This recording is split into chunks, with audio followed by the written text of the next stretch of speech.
Ooh, okay. All right, so I'm ready to start detailing this sculpt. I have Christy here to help man questions, and I've got my screen up with my reference material split with the Hangout.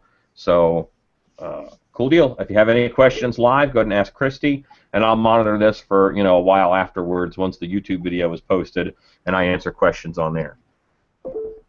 So, all right. So to give you guys a better idea, I'm going as multi-purpose on a lot of my sculpts as I can. This is one that I want to be able to turn into like an elf. You change the hat on him, or you add a beard or whatever, or a goblin. He would be green, but I can change the paint and I can change the look of it quite a bit with a good base sculpt underneath.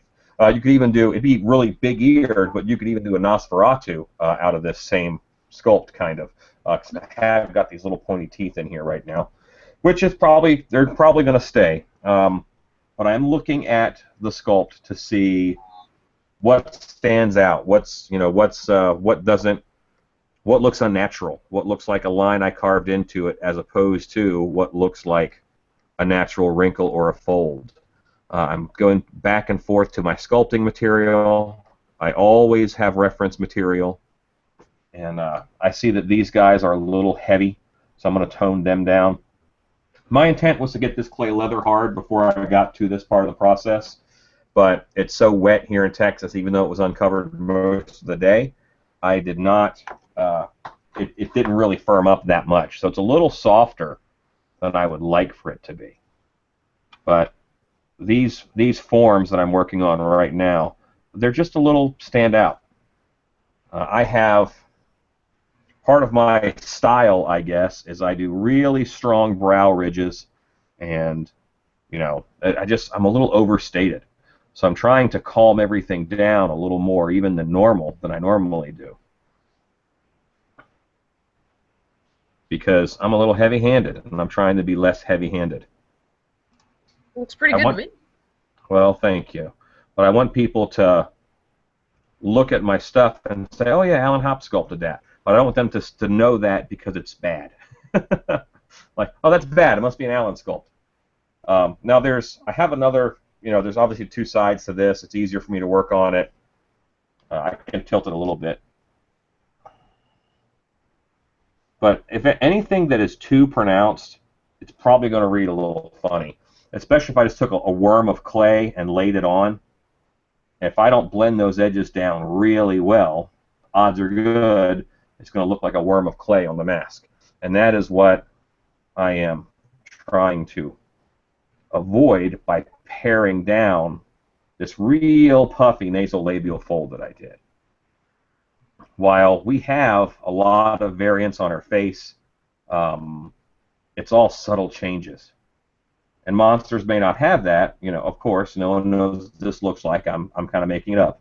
But I want it to be within the realm of believability. The tool I'm using to take this down is actually a twisted wire loop. So the whole time that it is pulling away little troughs, it is leaving these little jagged marks.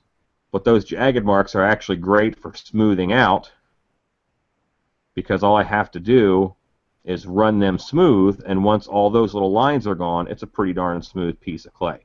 So this is a really nice tool to use. I made this one myself. This was a Bic pen. Actually, it was an old Still B Studios pen, I think. And this is a failed sculpting tool on the other end. But this side is so useful that I still use it.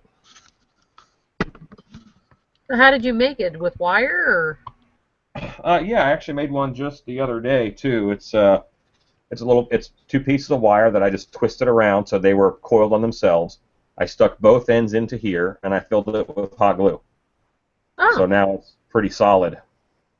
If I were using oil-based clay, this would be probably a little too flimsy. It wouldn't quite get the job done.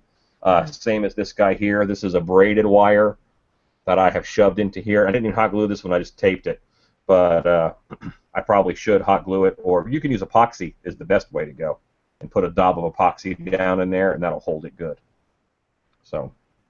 But I'm going to start calming these things down that need it. And I know I have to refine the ears tonight. That's definitely on my radar. There's not a lot of anatomy inside of them. And just take some of these harsh edges and calm down the brow ridges, because, boy, do I put on some big brow ridges. And I think that I can get all of the emotion that I want out of it, but have, a more believable mask, a more believable look to this sculpt. I don't sculpt for sculpting's sake. I always sculpt with a goal in mind. This is, yeah, I'm on my off time right now, but this is kind of work for me. I'm making a mask. This is going to be something I'm going to sell at Transworld. So I don't sculpt with eye forms. The sculpture always looks better if you sculpt eyes into it, but it's a lot harder to see out of. It's just not as good of a mask if you have to look around the eyes. Or you have to put the eyes in the wrong spot so that an actor can see because their eyes are in the right spot, and that looks unnatural. So you kind of lose there one way or the other. And Christy, what's the primary way to ask questions? Are you monitoring the YouTube the most, or are you monitoring Facebook the most, or which one? I'm monitoring both. Okay. Very good. All right, so I'm refining. I'm looking at my cheeks, and I've got two different cheekbones. My cheekbone on the left, I actually like a little bit more. It's a little harsher than I do the one on the right. So I'm going to try and add to this cheekbone to make it look the same. I just spent a lot of time making the brows and the nasolabial folds calmer and less pronounced, but I want these cheekbones. I like the more pronounced cheekbone. So I am definitely going to work on that.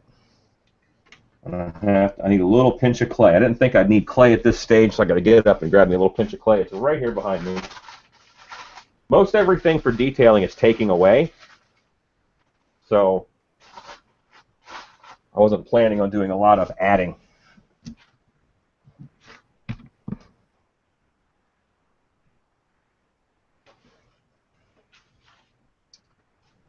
All right. So it's just a little, and it kind of does a nice double thing where there's a cheekbone here, and then this piece goes in. And this one's really just a simple swoop, so I'm going to add to this to make it do that same on this side. Now, once I put a hunk of clay on, what I really have to do is marry the edge down. And once that edge is down, then it kind of just blends in and becomes one piece. All right, so I put it on. This side's now a little sharper. You see this side's a little pointier, a little sharper. So I am going to calm this down. You always tend to go heavier than what it needs to be, because your eyes catch details. When the clay is in your hand, it feels like that's not enough clay. Terrible example, but every now and then you got to get something out of your nose, and when you grab it out of your nose, it feels like it's huge, and you take it out and you look at it, it's like, oh, that's a really tiny thing. Why did it feel so big? Well, so the same thing happens between your fingers. You're like, well, that's not a lot, and then so there's a disconnect between what size actually is and what your hands say it is. I will leave that one alone. Probably a really gross analogy, but hey. Especially working with plaster a lot, because there's plaster dust in the air, and then you get these awesome plaster boogers, which they kind of become little rocks in your nose. Awesome. If you do too much of it, you should wear a respirator. But normally I don't. But I don't make more than one mold a day most of the time now. So I'm detailing, and that means I'm working as dry as possible. When I say that I'm working as dry as possible, what I mean is I'm not putting any hand lotion on the sculpt. I'm not putting any water on the sculpt, because just like this is kind of mud, so as soon as I put water on it, it's going to shift around on me. Think about a wet... Yeah. Question. Yeah. I didn't mean to interrupt. All right. Do you apply anything to the mold before you apply the clay? No, I just leave the mask form normally as it is. This one came direct from Mosher Effects. It is their half mask form. You can see it's only half of a head. The rest of the head is not back there. I want the ears wider than this form happened to be, so I put a piece of black plastic behind it. This is core flute, like political, sign or garage sale sign material. Oh, It's the plastic that's like corrugated cardboard, but plastic. I use it for a lot of stuff, so I had some in the shop, so that's my back plate. What's great is that because this form is a hard resin, and then it's foam filled, and then I put this lightweight plastic on it, this is super lightweight. Normally, I'm on a plaster bust, and it's very heavy. So it's kind of a treat to be able to move this one around so easy. feel like you're spoiling yourself? Yeah, it's like, wow, okay, I'm not working hard enough. So I'm brushing out, and just this brushing is making all those little hash marks from my tool go away. These two bumps right up here, this nasal ridge type thing, that is also a little bit harsh. So I'm going to go ahead and work in here and calm these down. On my source material, what I'm looking at for this, these were really nice and pronounced, but even then, I think I'm a little heavier than I need to be. And I can just take off a little bit of clay and really make a difference as far as how pronounced these are and how they look. Right now, to me, it also looks like they are really strong here and they go here, and I can almost see where that daub of clay ended when I put it on to make that little bump. So I'm paring down and paring back in order to make the transition between where this little ridge of fat starts and where it ends. I don't want you to see the end of it. It shouldn't be a lump under there. It should blend into the background. All right, and because we're probably going to get this question, because we usually get it every time, what type of clay are you using? Okay, I'm using water-based clay. It's the easiest thing for most folks who sculpt already is just pretend it's wet clay. It's actually just water-based clay. It's the cracked clay that most people don't even think about, but it's very easy to use. It moves easy. It sculpts very fast for me, so that's why I like it. I'm not going to leave a sculpt for a matter of weeks. It's just not going to be there that long. So I don't mind using a clay that could dry out. But as part of my sculpting process, I brush a lot of hand lotion into it to smooth it out. I think that smooths it out a little better than water. It also kind of melts the clay, makes it nice and homogeneous. And in doing that, it becomes a little more like wed because the lanolin and stuff kind of stay in the clay. I'm also going to make this wrinkle here a little more pronounced. This is where these all form up. All right. Go ahead. I'm sorry, we've got a couple people. LMLERFX says, love the David Mosher half-face sculpting form. Yeah, that's what I'm using. Yeah, it's good stuff. And he also says, are you going to be molding this here too? I could mold it here. I could mold it here tomorrow night if folks are interested. I'm definitely molding it tomorrow night. So if you think that I should mold it on air, then I will. I'll be molding it with Hydrocal. I just did a Hydrocal mold of my orc mask that you might have seen. I started posting everything on my page, on my Facebook feed, and then on Latex Mask Central. I didn't realize that Latex Mask Central was a public group, so now I'm just posting stuff on Latex Mask Central, but it seems like everybody can see it. So if you kind of want to follow my sculpting exploits, I'm going to be doing a lot of masks here. you can certainly watch Latex Mask Central, and that will you'll see a bunch of stuff. But on there, you'll see my orc sculpt, which I just molded today. I had to finish that mold before I started detailing this. Okay. And Ghostface Kid 101, the answer to your question is yes. We can see your YouTube comments right now. Great.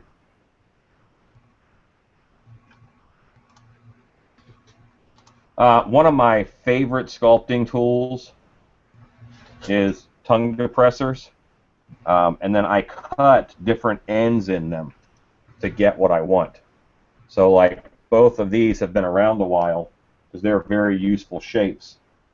And if I just look a little bit, I can find others, around that I have done different things with, because at that time I needed whatever it was that shape was.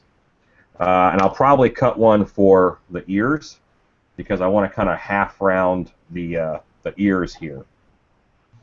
Because when I mold this, I have to build clay up behind here, so this will be a sculpted front and an open back on the ears.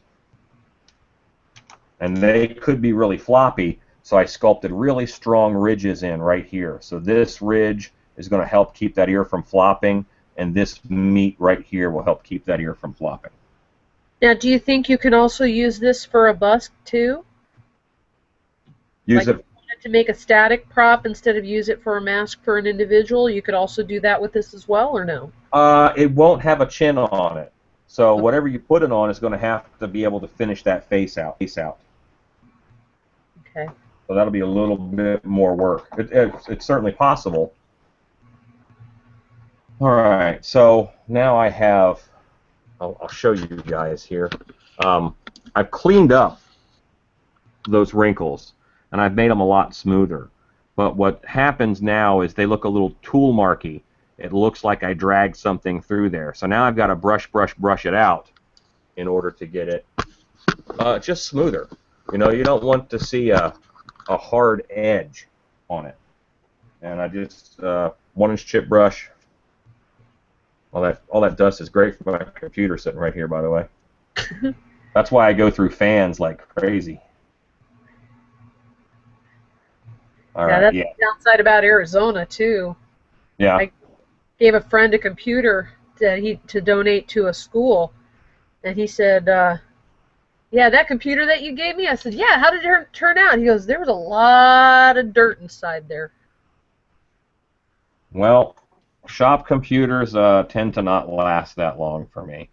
What I'm doing now is I am just kind of doing a stabby brush texture. This isn't a final texture, but what it's doing is it's giving me a one texture over the whole piece, which helps me spot the differences. Now I'm not looking at differences in texture. I'm not looking at a smooth spot and a textured spot. I'm looking at them all the same. All right, I like that I calmed down the brow ridges. I like how this reads now. It feels better. I think that the sides of the eyes could use a little work in here. Those are a little plain to me, so I might as well get that twisted and going. While you're doing that, we've got a couple of more comments. Okay. First one, Raul Salinas, I know you prefer Ultracal or Hydrocal, but I foolishly bought a tub of plaster of Paris for my first sculpt. Should I accept the loss and toss it, or do you know a way to make this more usable / durable? What you can do is you can actually mix, but this requires buying a little bit more stuff.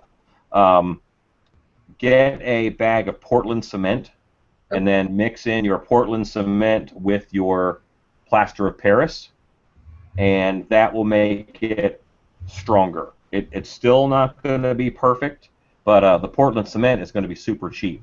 And do that 50-50 with your plaster of Paris, and then you'll have a molding plaster, which is more like pottery plaster #1. Still on the soft side, but a usable plaster. Plaster of Paris, it's a little bit too inconsistent. I mean, that's just not what it's meant for. It's not strong enough. Didn't know. That's what most people end up getting right off the bat is plaster of Paris. because they can get it anywhere. But it doesn't normally give them a big advantage. Well, it's So I'm taking my, what's that? good it's not a total loss. Yeah, no, you can do stuff with it.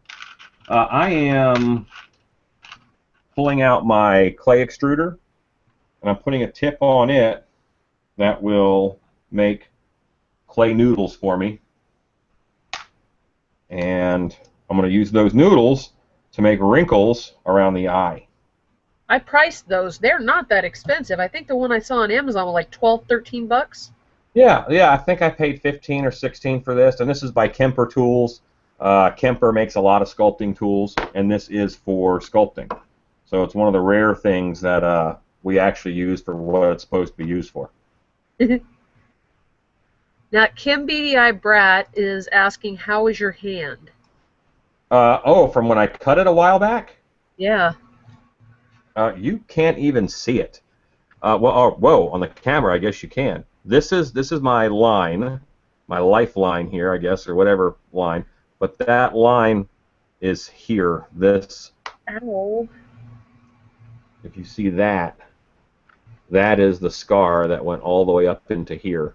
So I heal pretty quick, so I wasn't super worried about it, but it just made my life inconvenient for a while.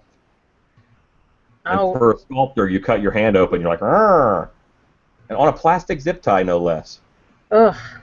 Evil thing. All right, Looks like so looks like what? looks like a worm. Yes, Earthworm. exactly what I want it to be like.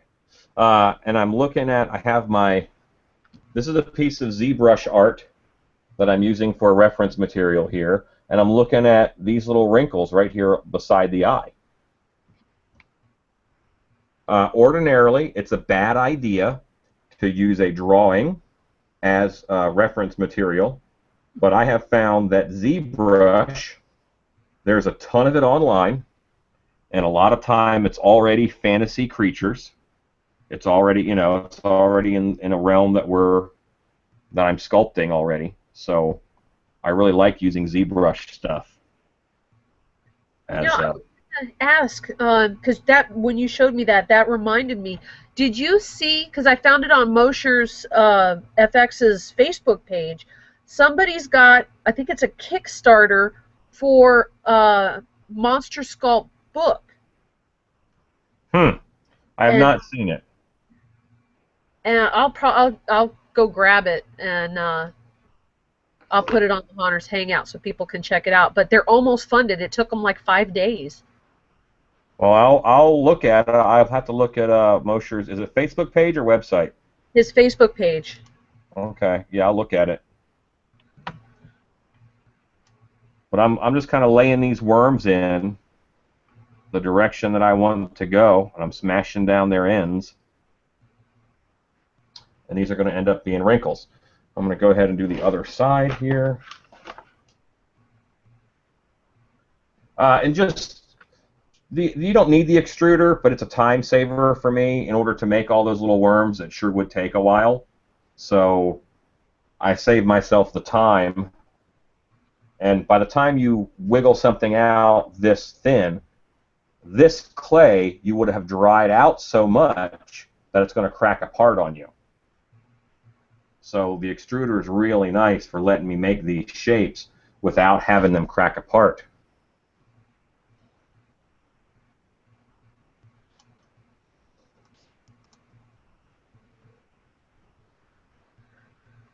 Alright, so now that I have some of those in, I'm going to go ahead and do a top eyelid piece with this same worms here.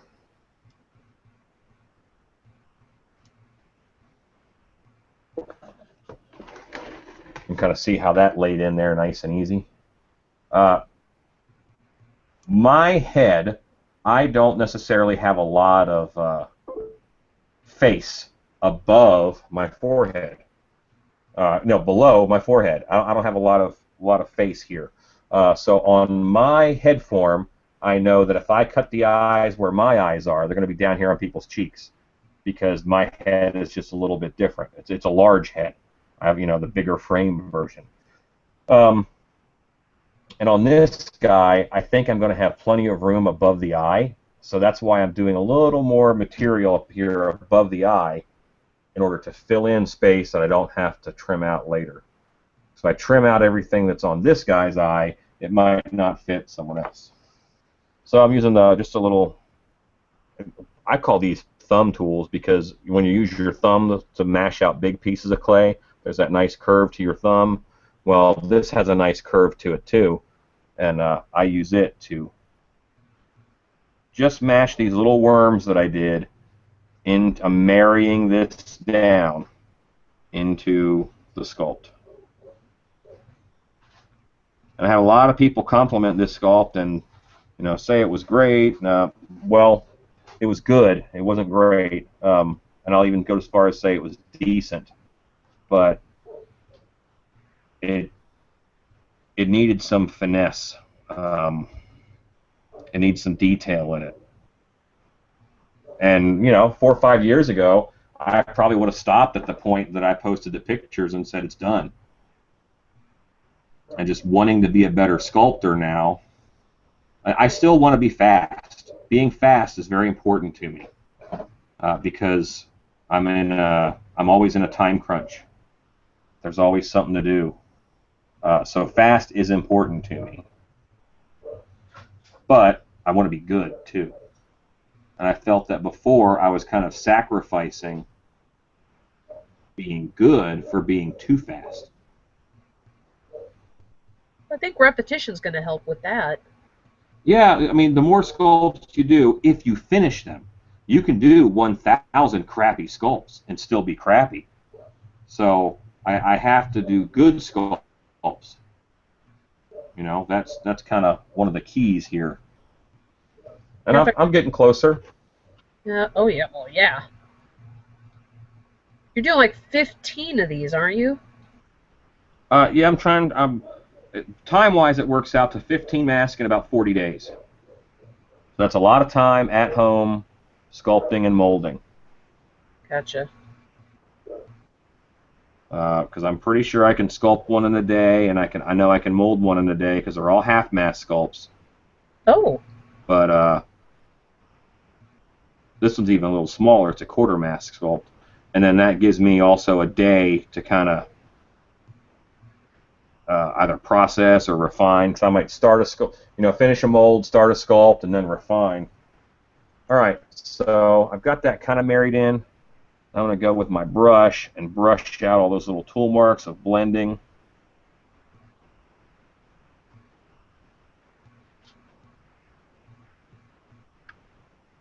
Definitely original. There's not very many quarter masks out there that I've seen. Well, what I'm really going for is stuff that's useful for haunted houses. And silicone masks are great. They're lovely. In Texas, I can't get actors to wear them all night. It's too hot. Yeah. And I don't know that other parts of the country are having the problem. The way that also, there's just not enough latex masks in the market anymore. There's very few companies now. They see the money in silicone, and even the artistry is in silicone too. Guys like Immortal Mask, I mean, their sculpts are amazing. But there's this real people, don't want to give an actor a $500 mask. So I'm going to try and throw out some $50 and $60 mask options for folks. And hopefully a few years down the road, people will remember latex, and there'll be other companies who are, offering latex masks. Right now, it's a little thin, the market is. Yeah. So I'm just trying to pick up some interest back in that again by doing a few myself. So these are on, and those wrinkles are there, and they look pretty good, but in the picture, I've got a stronger light overhead today. I've added more light for me while I'm sculpting in here, but it creates a down shadow, so they stand out like crazy. So I really still, even though I use the tool to marry them in, I'm going to calm them down even more with my wire loop. Gotcha. While you're doing that, I got a couple more responses here. Sure. Luna says that looks like her sister. Okay. And LMLERFX says, yes, I think you should do a molding and then a painting video on this. I think this would be a cool series. Okay. And then Travis Wolford asked the same thing about, are you going to be making a plaster mold in this video? It won't be tonight, but yes, I'll mold this tomorrow. How's that sound? Fair? Sounds like a plan. And then Ghostface Kid 101, sometime soon I plan on starting a new sculpture of a skull. And is there any advice or tips you can give me, because I've only sculpted a skull once and it turned out horrible? One of the best things that you can do to get better at sculpting is sculpt a skull. Um, One of my friends posted on Facebook that they wanted to get better at sculpting, and I like, sculpt a skull, start to finish, as true to life as you can, because getting that, and if you nail that, then it teaches you a lot about anatomy, because there's a skull under everything. This goblin doesn't exist, but if I'm going to make it in 3D, people have to imagine that there's a skull under here. That's what's going to make this work. So, if sculpting a skull is one of the best things that you can do. Advice: forget what you think you see. Completely look at your reference material.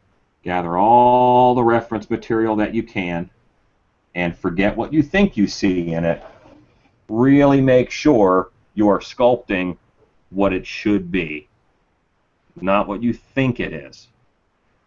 And for a true skull, you can't go over a person's face, or else it's got to be huge. So you have to be careful of that.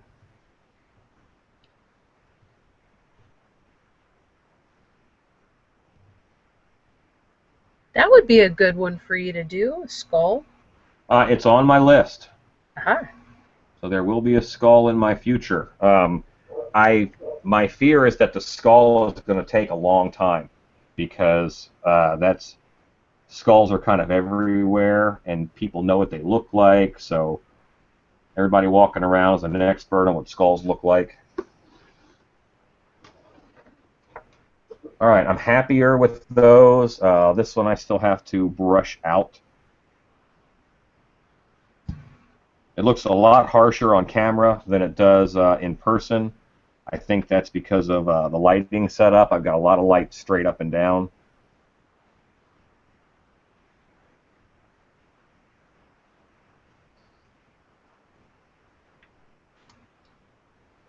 Okay. Now I am brushing out the eye bags here. Kim BDI Brat says, if you're going to get an extruder, Kemper is a good brand. Don't go cheap, because cheaper ones blow out easily. Yeah, I can imagine that, because it's under quite a bit of pressure when you're trying to squeeze out this clay.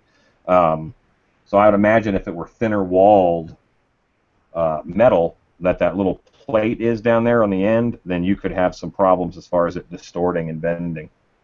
So I can see that. And this sculpt, I do not think it's going to take a huge amount of time to detail, because I did like where it was. So the fact that I liked where it was, I'm not going to be drastically changing a bunch. Boy, you know what? I still see, from my eye, me looking, I do not see the line where I put this rope down above. But it's very clear on the computer screen that you guys are looking at. So I'm going to go one more time and calm this sucker down again.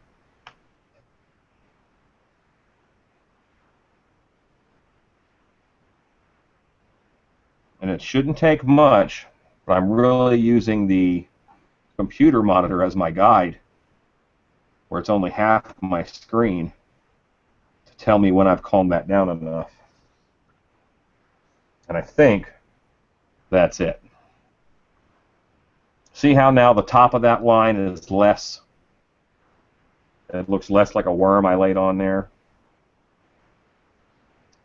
Okay.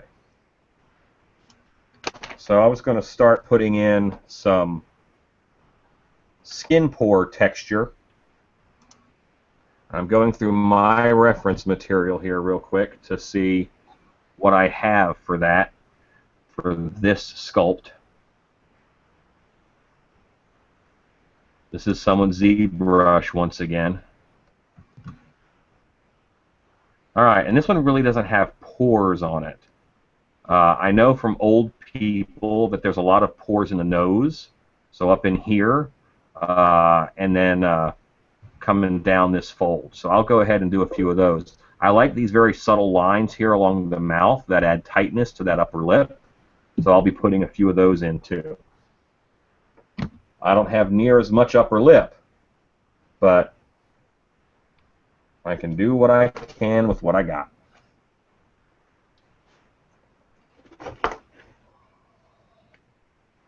And I did this same pore texture on the orc mask that I just molded. And I'm just taking a pointy wire loop tool and I'm stabbing the end in. Not so it's a circle, but so it's just a little bit of a dash, because that's going to have a more hair follicle-like look to it.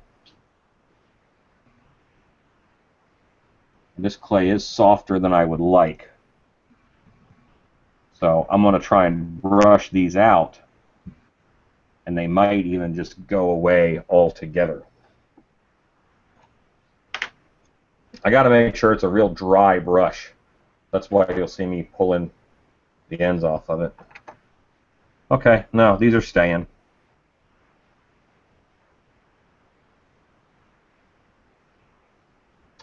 Be Something Studios was an old mask company. Now they're known as Zagone Studios. You'll see them at most of the haunted house trade shows. So this side has not been skin pore textured here, and this side has.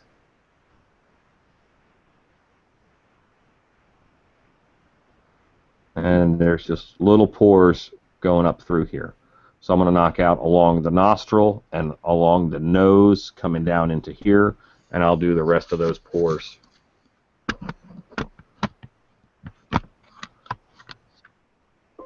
And I don't ever want to be repetitive with what I do. One thing that I'm trying to do is work outside of my own style. So while I am going to end up doing this type of pore texture on several masks, that's because it makes sense, not because, hopefully not because that's my only texturing technique. I really want to be able to do a bunch of different stuff so these all feel different and have their own look and feel. Well, so far they've been quite diverse. That's the plan. I'm hoping that it stays that way.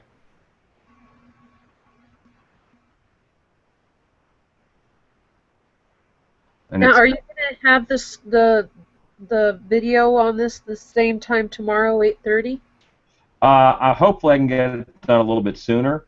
Hopefully I can start about 8 o'clock. Okay. Because 8 for me is 9 on the East Coast, and this was later, but I had to get that mold done on this one. And I'm just kind of, also, these pores are dashes, they're not dots. So I have to make them go in the right direction. If I do any sideways, that's going to be real noticeable, and it's going to be a standout as far as, well, that looks weird and off. Now, when you say they're dashes, are you going from bottom up or up down? Well, actually, this tool is a piece of wire. So if you look at it dead on, and it's half rounded. So as I push it in, it's really making a semicircle dent. It's not like I'm taking a round end of a tool. Like if I took this paintbrush and I pushed it in, it would just be a dot. Let me do this on a clay here. Here's the paintbrush end, a round end. I'm getting a dot. If I really push this thing in, I'm getting a dash. Gotcha. And that's just the shape of the tool. But if I do any sideways this way, that's going to look really weird because all these pores run in a certain direction on the face. Gotcha. So thanks for asking, because I know it's really hard to see this amount of detail. I have an HD camera, but you know, you got to catch everything, and that's a little bit tough. And I want to make sure I don't over pour one side compared to the other side. You know, you got to make sure they're even.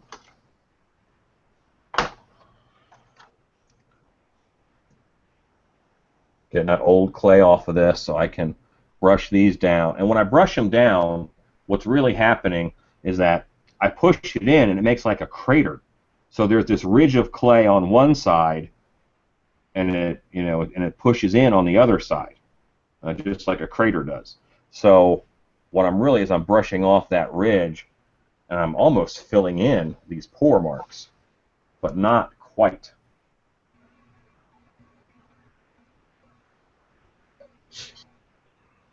All right, so I'm going to use this same little tool again. I'm going to go to a different, oh, you know what? I want to work on these lines on the mouth.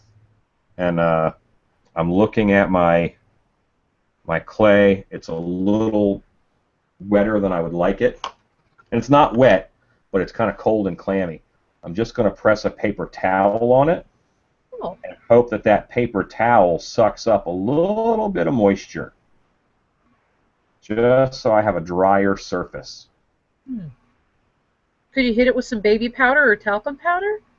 I can, and often I do at this stage, because remember I said I'm working dry? That means I can use powder to help smooth things out, whereas normally I'd use hand lotion.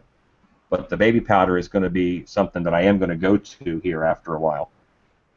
Looking at my source material and the direction that these lines run, one runs right under the nostril there, and that comes across. I'm going to do them on both sides. They're not going to be perfectly symmetrical. I'm shooting for perfectly symmetrical. Nature is not symmetrical all the time. But if I shoot for perfectly symmetrical, I'm going to get not symmetrical, but hopefully to the same degree that nature is not symmetrical. And I hope that made sense. And the danger I'm going to run into here is that I don't want this thing to look like it's 300 years old. I don't want to texture this so much that I made it into an old person. So I'm trying to work with it in a fashion where it has skin texture and skin pores, but it's not old looking. It's not what I want. Gotcha. Ooh, couple more comments. Kim says, "Oh, painting, yes, please." Okay. And Ghostface Kid 101, the other day I was working on a sculpt that I wanted it to be completely smooth. It was a replica, and I wanted it to be accurate. I think I just lost Christy. She froze. I don't. Smoothness depends on what kind of clay you are using. Hey, Christy. Yeah. I didn't get the finish of that question. I'm sorry. I heard him say accurate, and then I lost you there. Oh, it says it was a replica, and I wanted it to be accurate, and getting it to be completely smooth was an issue for me. Any advice? It depends on the kind of clay you're using. But often you need to rake your sculpture with a sawtooth rake of some kind. I used a hacksaw blade for a long time before I bought a couple rake tools. This is a rake tool. When you want something to be smooth, you actually need to rake it down so that it makes all these little lines in it. You go both ways, and then when you smooth it out, it's actually much smoother. I've got a little bit up here that I can probably rake this, no problem.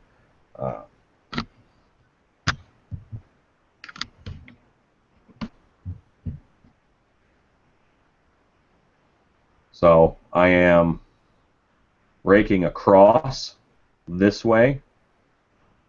I'm pulling all that crud off because this is a flat tool. So, I mean, this is a flat tool. So that as I run it across, only the high spots are getting raked. So, and that's where your smoothness is going to come from. Now I'm going to go the other direction. I'm going to rake it. And once again, only those high spots are getting raked. Then when I smooth that sucker out, however I choose to smooth it out, often, a finger will do in this clay, um, it's going to be much smoother. I did have a little ridge right there that I needed to get out. So that's how you smooth out a piece. And then this clay, I have to let it harden a little bit. And once it gets to be leather hard, then I can almost buff it. I can get it shiny and polished. But you have to wait for it to be just the right dryness. All right, I want to get a rounder tool than this in order to make a couple of divots in the nose, because the nose is cartilage, and I want this end of the nose to read like fat and not like bone. So I'm just going to make a few divots in it, which are really shallow depressions.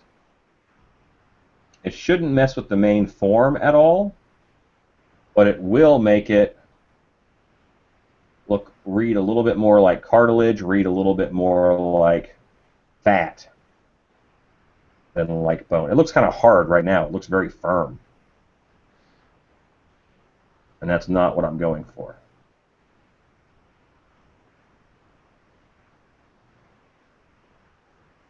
And once I get them in, of course, this is killing my pore texture that I did, but that's okay, because I can easily redo that pore texture. I'm just polishing out those little dips that I made in it.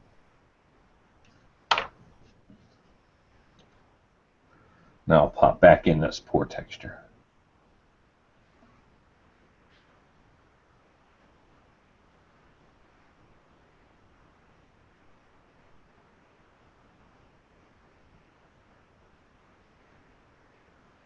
Now, I think I saw that the water-based clay up at AC Moore, I think it was a 25-pound bag.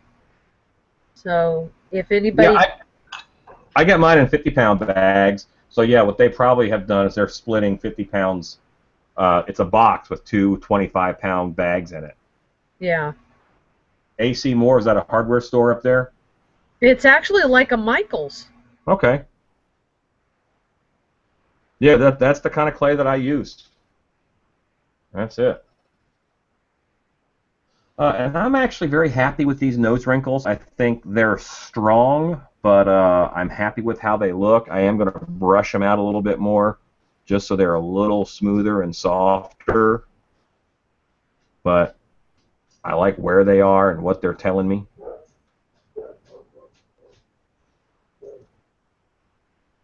And you guys can kind of see I'm bouncing back and forth. What I do to one side, I try and do to the other.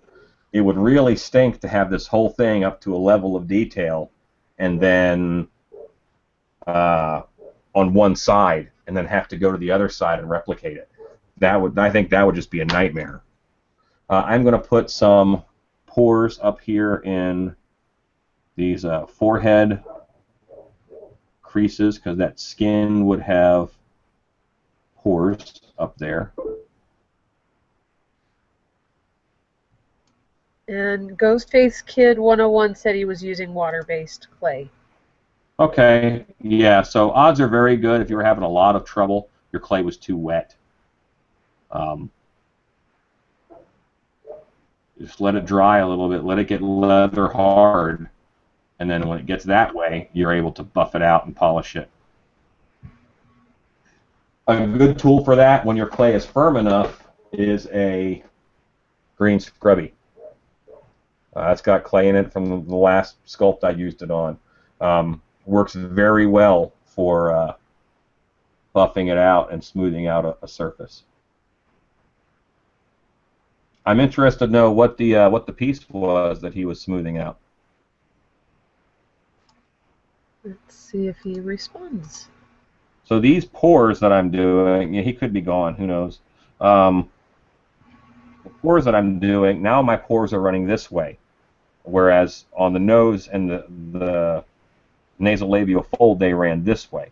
So because the lines would go this way, that's the way I'm running these pores.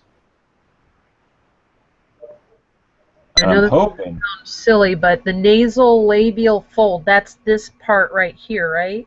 yeah, it's that line that runs from the corner of your nose down to the corner of your mouth. Like Oh, if you make a screaming face, make a big screaming face, that's when they show up. You know, sometimes on a smile they show up. I just have chubby cheeks. Well, they're still there. Sometimes they're more pronounced. All right, I'm going to move my reference picture here to look at the forehead. And there's some lines going on in the forehead that I like on this piece. And I'm not replicating at all this sculpture. You know, my sculpture is very different from this one. But I loved this. So you can see this pretty clear in my sculpt over here. The other sculpt, I like the corner of its eye, so I took that. I kind of like the forehead wrinkles that are happening here. I never thought about starting a forehead wrinkle up on the brow bone. So I'm going to go ahead and give that a shot.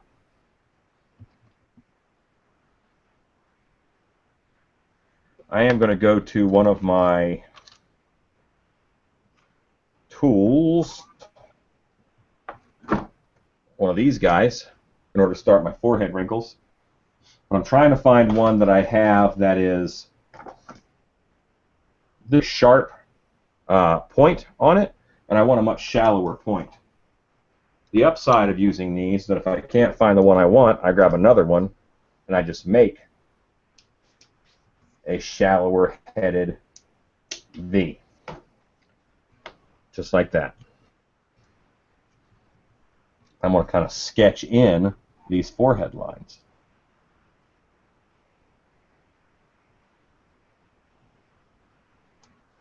Now, LMLERFX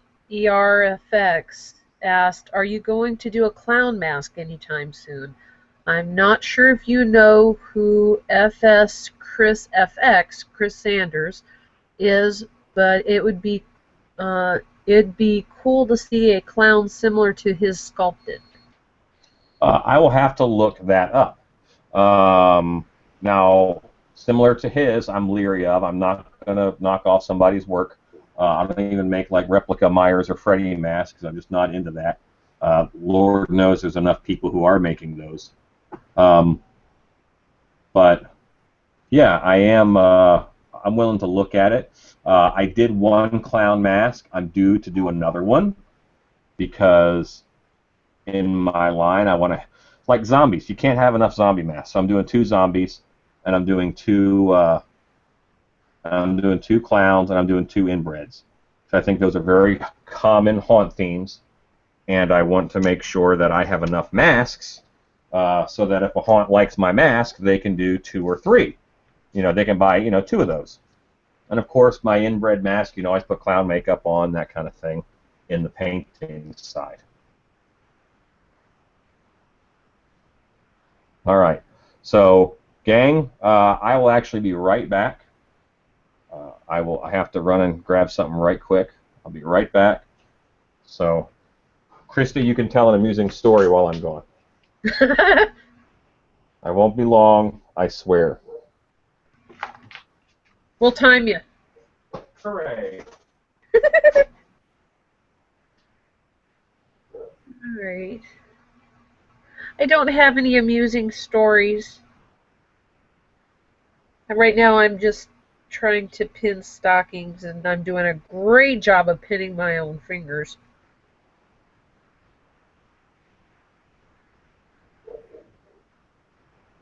But I find the sculpting very cool because I don't feel like I did enough of it in high school.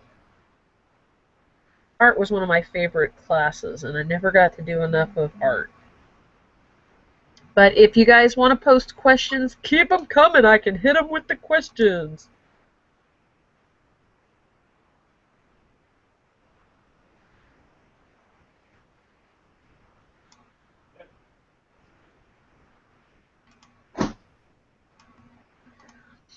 I hope everybody's getting ready for that holiday other than Halloween. I forget what it's called. It's coming There up. are no holidays other than Halloween. There's pre-Halloween. It's Halloween Eve. There's Christmas-oween. That's what there is. And then there's the day after, which is a day of mourning. The Day of the Dead, that one. De la, de las, de, I always mess it up. Or I can't say it. De los de la Muertes. There you go. Yeah. I'm in Texas. I have to know that. So I grabbed some powder because, in order to smooth stuff out, like these forehead wrinkles, I want to put some baby powder on it. And I'm not going to be shy. And basically, the baby powder, talc is powdered rock. This is clay. And I'm going to use this powdered rock. I'm going to get a new brush, just so I don't have any kind of schmutz on it. And when I brush this in, this is like a real wussy version of sandblasting, because all this little powdered rock is eroding my wrinkles. It's eroding my pore texture. And that erosion makes things smoother. Oh, Ghostface Kid 101. The mask was a sculpting of a replica of guitarist Jim Root's mask from All Hope Is Gone Slipknot album. His mask has always been a jester mask, but for some reasons his masks don't have any pore or skin texture, just smooth, except for around the eyes. That sometimes has lines around them. Well, yeah, there's art involved. If you're sculpting the classic '70s smiley face, you don't want skin texture. Mostly what I sculpt is creatures, so I need some degree of texture involved. I need it to be kind of believable. I'm doing another pass with powder, and partially this powder is going to set in those creases, and that will also help smooth them out.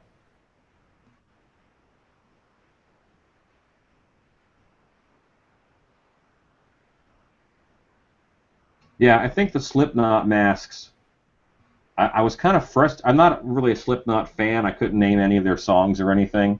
But they kind of frustrated me quite a bit because, man, their masks were cool. But if you made a mask that looked anything like what theirs looked like, well, people would just say Slipknot mask, and they'd say, oh, Slipknot, cool, and they would not be afraid of you. Oh. Everybody in the world knew what Slipknot was, so if you're in a Slipknot mask, you're not scary. Even if it wasn't a Slipknot mask, but it looked like it. Mm.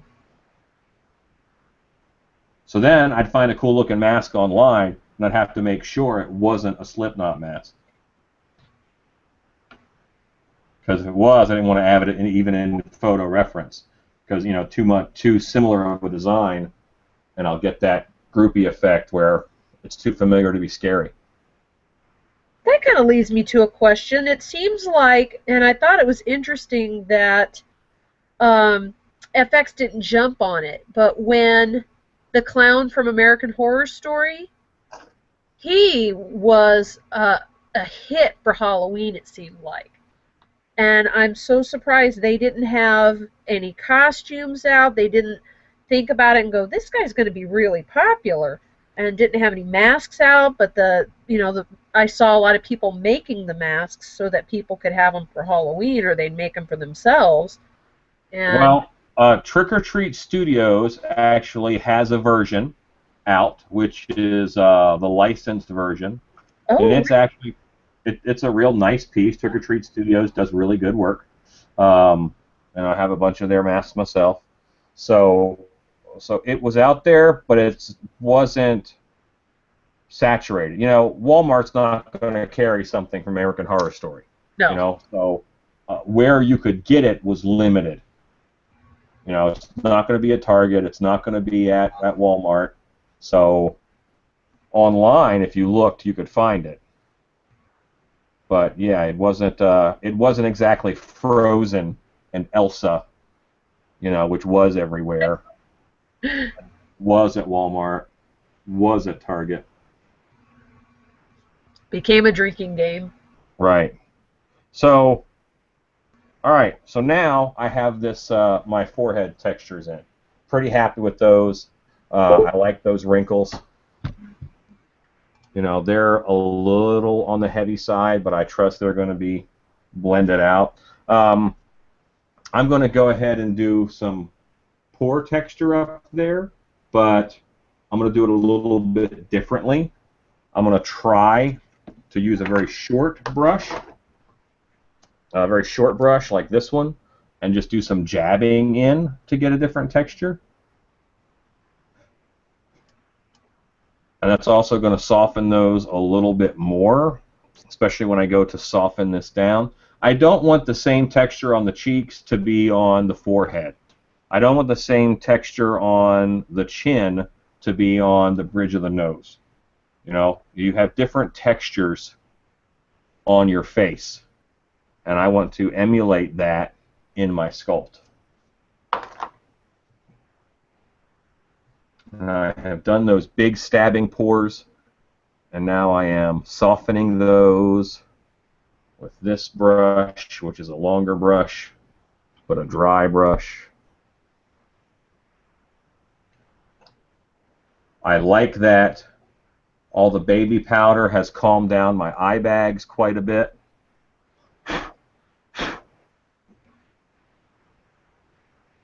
They're not as stark and strong and different as they used to be. I'm looking now under the ridge of this ear. I see just some stuff I don't quite like, meaning I see some tool marks. So I'm going to go over those with this to make those kind of go away a little bit. It'll actually make a bunch more little tool marks, but these will be so small I can brush them away.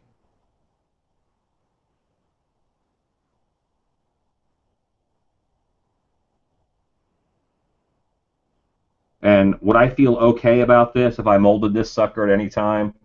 Probably. I'm happy with it. But I'm not going to rush it. There's something that I'm seeing it too much, you know? If sometimes in the shop I'll leave an extension cord somewhere, and I walk by it so often I don't even see it anymore. And that's when it kind of goes in your psyche and you say, oh, I see one of those all the time. Where is that sucker? Well, if you put it away, you know where it was. But I don't want there to be some kind of a broken form on this. I don't want there to be some piece of anatomy that just because I'm looking at it all the time, it became invisible. So I'm trying to fight those invisible things and see the stuff as it is, not as my mind creatively fills in what I want it to be. That was pretty long-winded. That's okay. I'm going to pull a chunk. I'm going to start defining these ears a little bit more. I'm going to start making an ear hole. So I made an ear hole in that sucker. And out of the ear hole, I always take the blob from the ear hole. I take it in half, and that becomes, there's always a little bump right in front of the ear that makes like a little flap. And I use half my ear hole to make that flap. So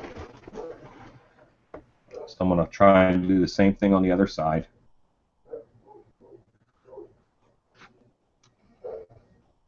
Take my ear hole chunk, take half of it, and make my flap. The flap sort of goes right in front of the ear hole. I think it's a vestigial organ on people where maybe it used to be that we could seal our ears up or something, but now there's just this weird little bump in front of the ear hole, and that's all that it is. I'm going to switch here. This is where I'm hoping all the right windows pop up on my laptop. Go to my desktop. while you're doing that, let's see. We've got X Rock on 911. Sorry if this has been addressed already. Since you are sculpting a line of masks, does that mean you are taking a break from Deranged line, or are you still going to continue those this year? I'll be continuing them, but to a lesser degree. Um, I kind of do stuff in order for the Stiltbeast Studios. I'm trying to fill holes in the industry. So there wasn't cool fabric burlap masks around. There were no fabric masks around, really, when I started doing them. They were very few and far between. Well, now that I started, and not to toot my own horn, but other companies have kind of popped up, and they're doing them, which is what I want. So that hole is being filled. I don't have to do it anymore. But you guys can see I pulled up an ear reference because I want my ears to be anatomically correct. And what that is telling me is that I'm supposed to have a fish hook and a Y. Well, I have a long pointed ear, so my fish hook is going to kind of be a little bit different. So normally it's just a nice curve around the ear with the hooky part of the fish hook being up here. And I'm going to make that fish hook here, and that's going to be a structure inside of this. So let me get some clay.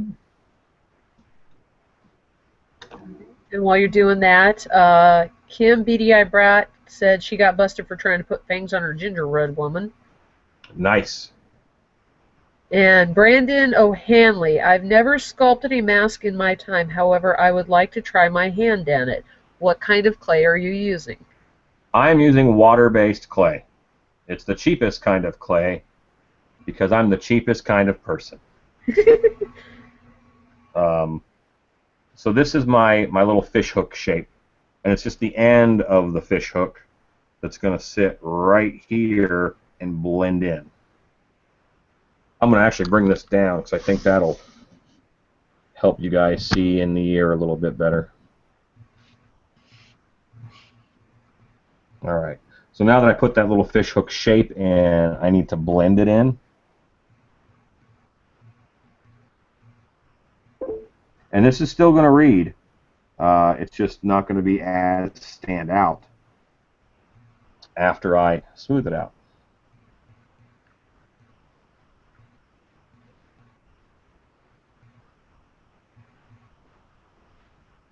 So I'm using my tool. I'm tamping down the edge of what I just put in there.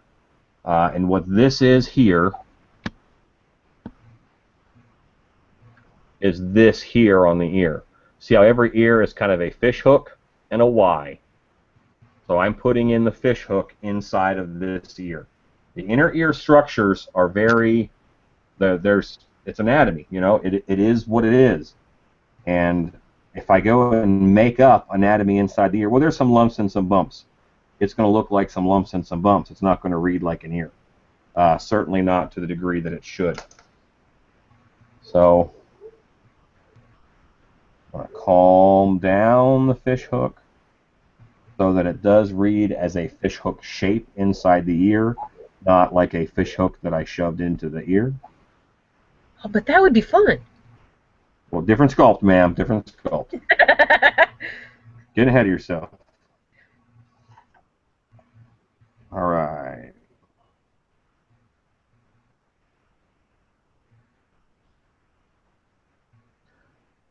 Okay, so I think that is smooth enough. I'm going to go ahead and brush it out with my brush. I'm going to put a little pile of baby powder on the table so I can brush.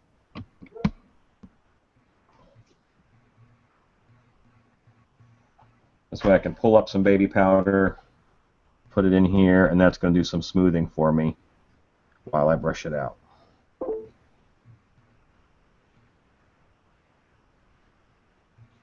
And inside the ear is a little wetter than the other. I think that when I put a plastic bag over it the other day, that plastic bag was sitting right on top of that and didn't let it go out any. So, all right, so there's my big old fish hook. And you know what? I think it'll make the ear more interesting if I pull the fish hook, the curve of the fish hook around through here, as if there's a big normal ear and then there's this bump on it. So I'm going to steal this little piece that I pressed out and put that in there. And it's not going to read heavy, but it's going to be there, and the structure will do the work for me. And because this worm is kind of thin, it did dry out a little bit on me, but not so much that it won't blend in and look nice. I'm going down each side of it and marrying this little piece that I have into the sculpt that's already there. Because this ear is not really at all well defined. It's here, but it wasn't finished. There was no structure to it. And like even the teeth, like an incisor, your big front tooth, it has specific anatomy to it. There's a little dip in there that if you want to do an accurate tooth, you have to put in that little dip. And there's, the teeth have a look to them. They have an angle, and you have to get that stuff right. The ear is no different. Everybody's an expert on ears because you see so many. You have one. It's attached to you. So if you screw it up, it's kind of easy to tell. And this ridge actually serves a structural purpose. It's kind of a support ridge running through this ear, which is going to help keep it from being floppy.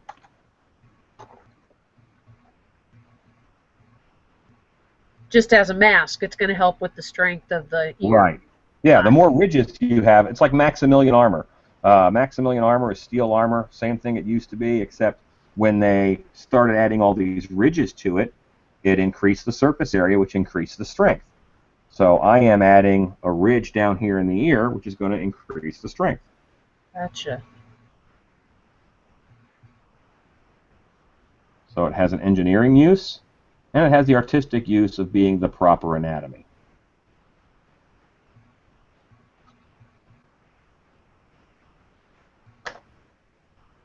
Often, if I sculpt a regular latex mask that's full head, I'll put a bunch of ridges and flutes down the back of the mask, the back of the head.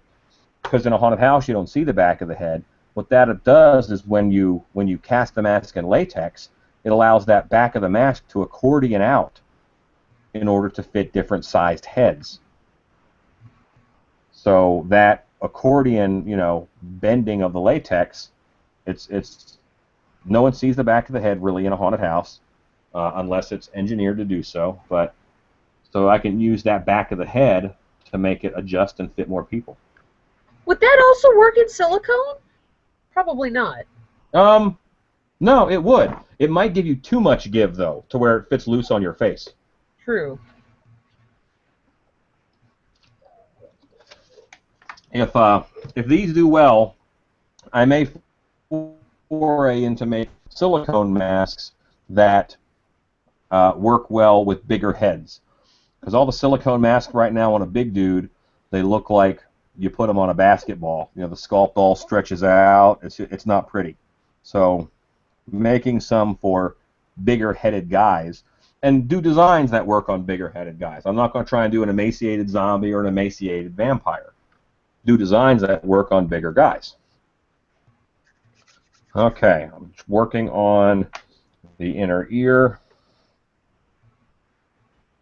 The good news is there's a market for that right now. Because a lot of dudes have big heads. Yes. Yeah. All right, so the Y in the ear, I'm putting that in here too. All right, so there's my Y, my big old fat Y that I just put in. I'm going to pare this down quite a bit, so there won't be near as much of it in there. But I will always start by marrying it in.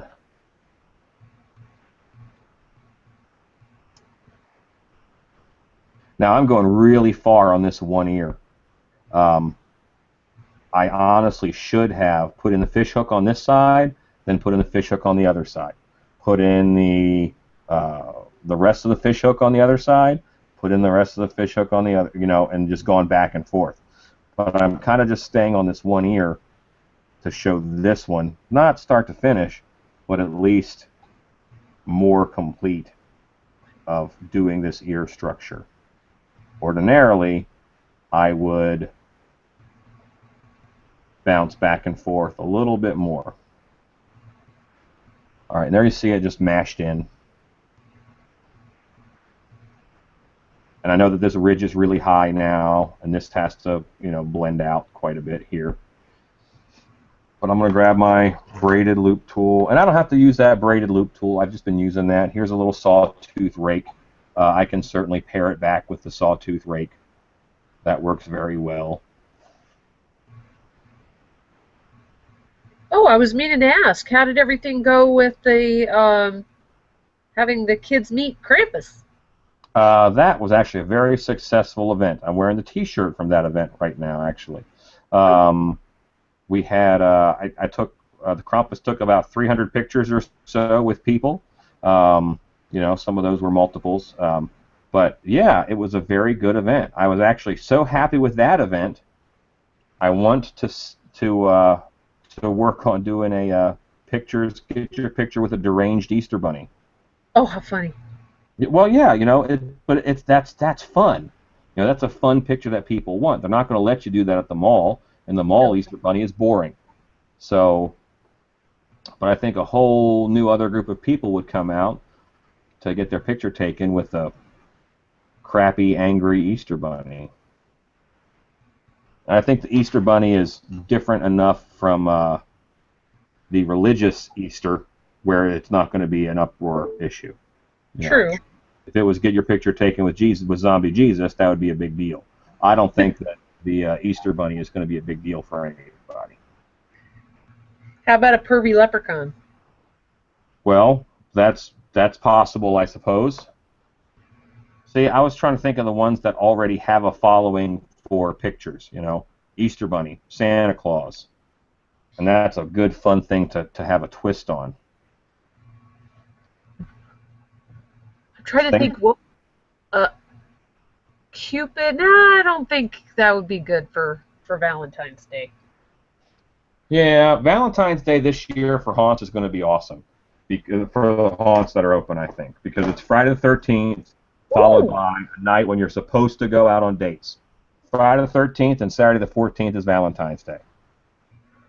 Now, don't just open up your show and, play crappy love songs. You need to make a new show for it. But well, they have the St. Valentine's Day Massacre. They do, but to me that's a specific history thing. That's mobsters, that doesn't fit in my haunt, and I don't know how many haunts it would fit in. Yeah. Well, then there's that one Valentine movie where the guy was dressed like a miner. Yes. Yeah. Howard is his name, I believe. Mm-hmm. All right, so just kind of fixing the ridge of that ear. I'm going to do another little sculpting trick. All right, but I'm really happy now with these ear structures. Okay, so I can look at this ear compared to the other one. I'm going to go and take this camera off so I can move you guys around. You're going to be flying for a second. Woo, crazy. All right, so this ear, finished ear structure is believable. This ear, kind of a pile of poop that's shaped like an ear. There's no structure to it. None of the parts of the ear are really there that are supposed to be, aside from the hole for the ear and the bump at the flap in front of it. So I did those before I carried on. So I'm going to have to take this ear over here and make it match this ear here.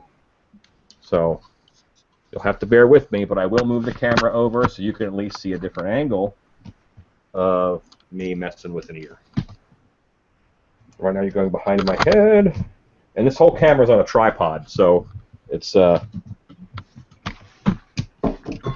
the time while I am... Yeah, see my Christmas with Krampus shirt right there. But half the time I am sculpting and you guys are getting a good look, it's because I have a tripod leg in my crotch. Trying to work around it. Ow. Yeah, sometimes. Not owl, but discomfort. All right, we'll drink of water here. Now, Travis Wolford is asking, do you go to the Trans World thing in Columbus, Ohio? That's the Midwest Haunters Convention. Yes, and I do go to Midwest. Absolutely. I hate having to miss Midwest. I haven't You're missed here, are much. you? What's that? You're not going to miss it this year, are you? No, I'm going to make it. I will not miss it this year. This year I'm going to go. Yay! It's been a few years since I've had to miss it, but it's a good show. I really enjoy it. It's Trans World's really a business show, and I Yeah. go there for business, and I work my butt off while I'm at Trans World. And MHC, I do some business, but it's also a fun show. It's a good show for having a good time. I always think it's more home haunter. Um, yes, it's home haunter. It's also pro haunter, but it's your last hurrah for a pro haunter. Yeah. You can get stuff there, but you're not going to order anything. It's going to be you want to buy it there, because I think originally it was a little more home hauntery because, hey, it's June, let's start thinking about Halloween, whereas pro haunts, they have already been thinking about Halloween. If you start thinking in June, you're late. Yep. Crunch time. So Some yeah, home yeah, it's supposed to be crunch time at that point. Okay. And let's see. Oh. I'll get back to that one in just a second. That's hilarious. Let's see.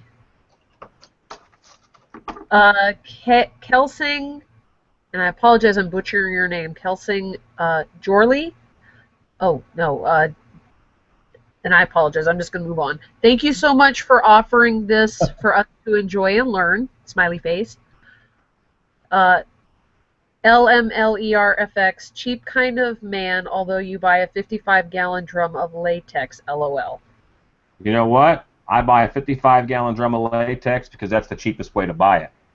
If I bought it by the 5-gallon bucket, I pay about twice as much as if I buy 11 5-gallon buckets at the same time. But you use every last drop too, so that's the good. Absolutely. Yeah, none of it dies on the vine. It all gets used. At work, I normally go through 2 of those barrels a year, and at home, I normally go through 1. And if I need a 5-gallon bucket to get me through until I get my next big purchase, then what I do is I will order a 5-gallon bucket from Screenline or Fright Props. Have you ever tried their slush? The slush casting latex? Yeah. Yeah, I mean it's the same. That's what I normally get, the slush latex. Oh, okay. The liquid latex for makeup-y stuff is not. That's a little too refined. It's too thin. Gotcha. I don't do. When they say liquid latex, it's kind of diluted slush. Yeah. Slush looked like it was a lot easier to kind of get the job done. Yeah, and then there's also balloon latex, which is actually a different kind of latex that has a little more superior stretch to it, which is nice. I like balloon latex a lot, but that's a little harder to get and it's a little more expensive. It's a little bit. People tend to be a little bit more sensitive to that latex, though. Do they or no? I don't think so. I mean, latex is latex. What you have to worry about is anything like latex gloves in the hospital. Yeah. They would powder them with cornstarch, and then that cornstarch would get into the air, and you'd breathe it. So then you're breathing something you're allergic to. Ooh. Which is bad. Yeah. Speaking of bad, you can see that I'm extruding clay onto my computer, which is probably not the best work. But right now it's a table surface. So, all right, I'm going to take a little bit of this and make that fish hook shape that I did for the other side.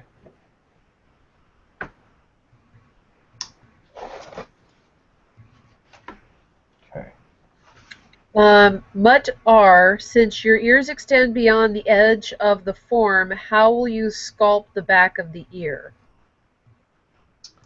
I will not sculpt the back of the ear. The back of the ear will be open in the mold, and the so the back of the ear will not be sculpted. So there. But all these it's not going to turn. I'm going to go ahead and paint it. So that way if the actor turns around, it'll be the right color. But I'm going to go ahead and felt line most of these because I think felt up against the face feels a lot better than latex does up against the face. So while most of these are felt lined, I can extend that felt into the back of this ear structure, and that way it that gives it a little bit more body, but also it can also help the look of that back of the ear. It's only going to look weird while the actor's running away. And hopefully while you're running away wearing this mask, your guests are recovering and not looking at you. I Hopefully kind they of are. used the theory of Saruman. He only armored the front of the Uruk-hai, figuring, well, if they're running away, I don't care if they get shot. That's a good point. So I tend to armor and costume from the front heavily. Yeah, and I don't have this planned as a line character mask, but if you have like an elf hat or something on it, or if you have any kind of hat or a wig, that's going to cover most of the back of those ears anyway. All right, so now my fish hook is in, my whole fish hook is in, and part of that went into the ridge of the ear here, of course, and I'm going to get a piece of clay here and make that Y. While you're doing that, let's see. Kim Beady Eye Brat, I've never worked with an earthen type clay that got this smooth. Would you say the particles are very fine? Very, very, very fine. Yes. Um, you can't now there's you can get this clay, which is white modeling is the specific name of the clay. It's white modeling clay. It's not meant for firing, but you get it from a ceramic supply place, and it comes with and without grog. Now grog is little particles of sand that you could feel and see inside of here. Um, I do not get clay with grog. I had to use it a couple times when I was making really big stuff. I made a Tauntaun head for Disney for Star Tours weekend when I lived in Orlando. I made dinosaurs for the Jurassic Park haunted house that they had in Islands of Adventure before I left Orlando. And those things, they were such big sculpts, I needed grog, which is little bits of sand in the clay, in order to make it be stronger. If you remember watching the show Making Monsters, a lot of the times their sculpts would fall apart. Or they'd come back and the whole form would have fallen over. That's Yeah. because the clay moves around. There's no grog in it, and the grog is like a sand that helps set that. Hope that made sense. Yeah. But yeah, this is a very fine clay. I can get a rougher clay. This is white modeling clay. There are plenty of rougher clays, and there are plenty of clays that are just as smooth. But this one here is the one that I kind of like for sculpting. I also sculpt with a clay called Dillo Red or Dillo White. I'll sculpt with that. I mean, I'll sculpt with almost anything. But there's no sand in this. There's no texture in this that stops it, that it adds to structure. So I do have to support what I'm doing. Like if I were doing a werewolf, I couldn't just sculpt the snout out here. I'd have to put like a screwdriver or something in and sculpt around that so it had some form. Just like with concrete, they use rebar. Well, you need the same. This is that same kind of mud material. Takes a while to set up, so you need something to support it. I would rather have some kind of support structure inside than have a grit in my clay that affects all my skin textures.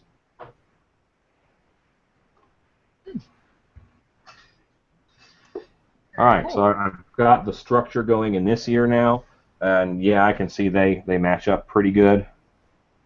You can't, because I'm not going to make you guys seasick from moving around that much. Here's a good question. What is the sculpting tool you find yourself using the most?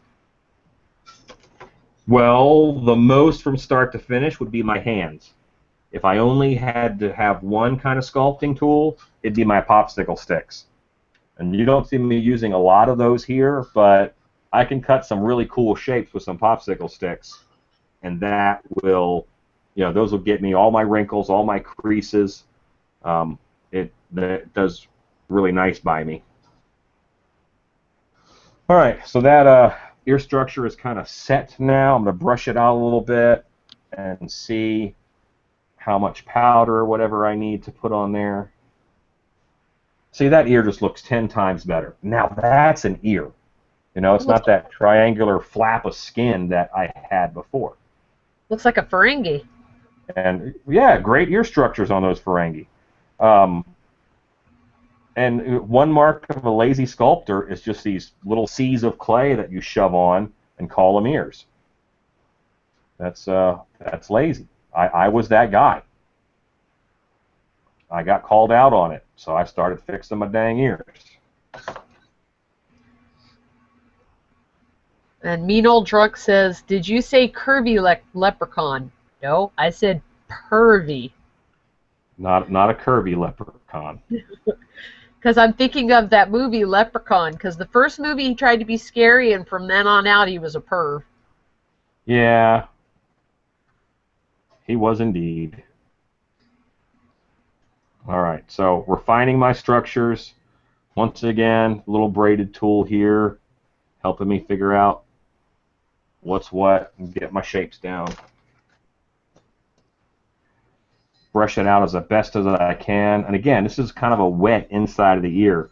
So powder, I don't know how much powder is going to help, but I still have some powder down here on the table.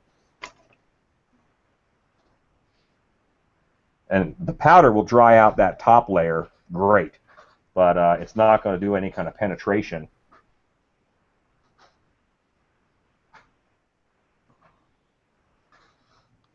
All right, and now a little secret that I was shared with a class from Don Lanning.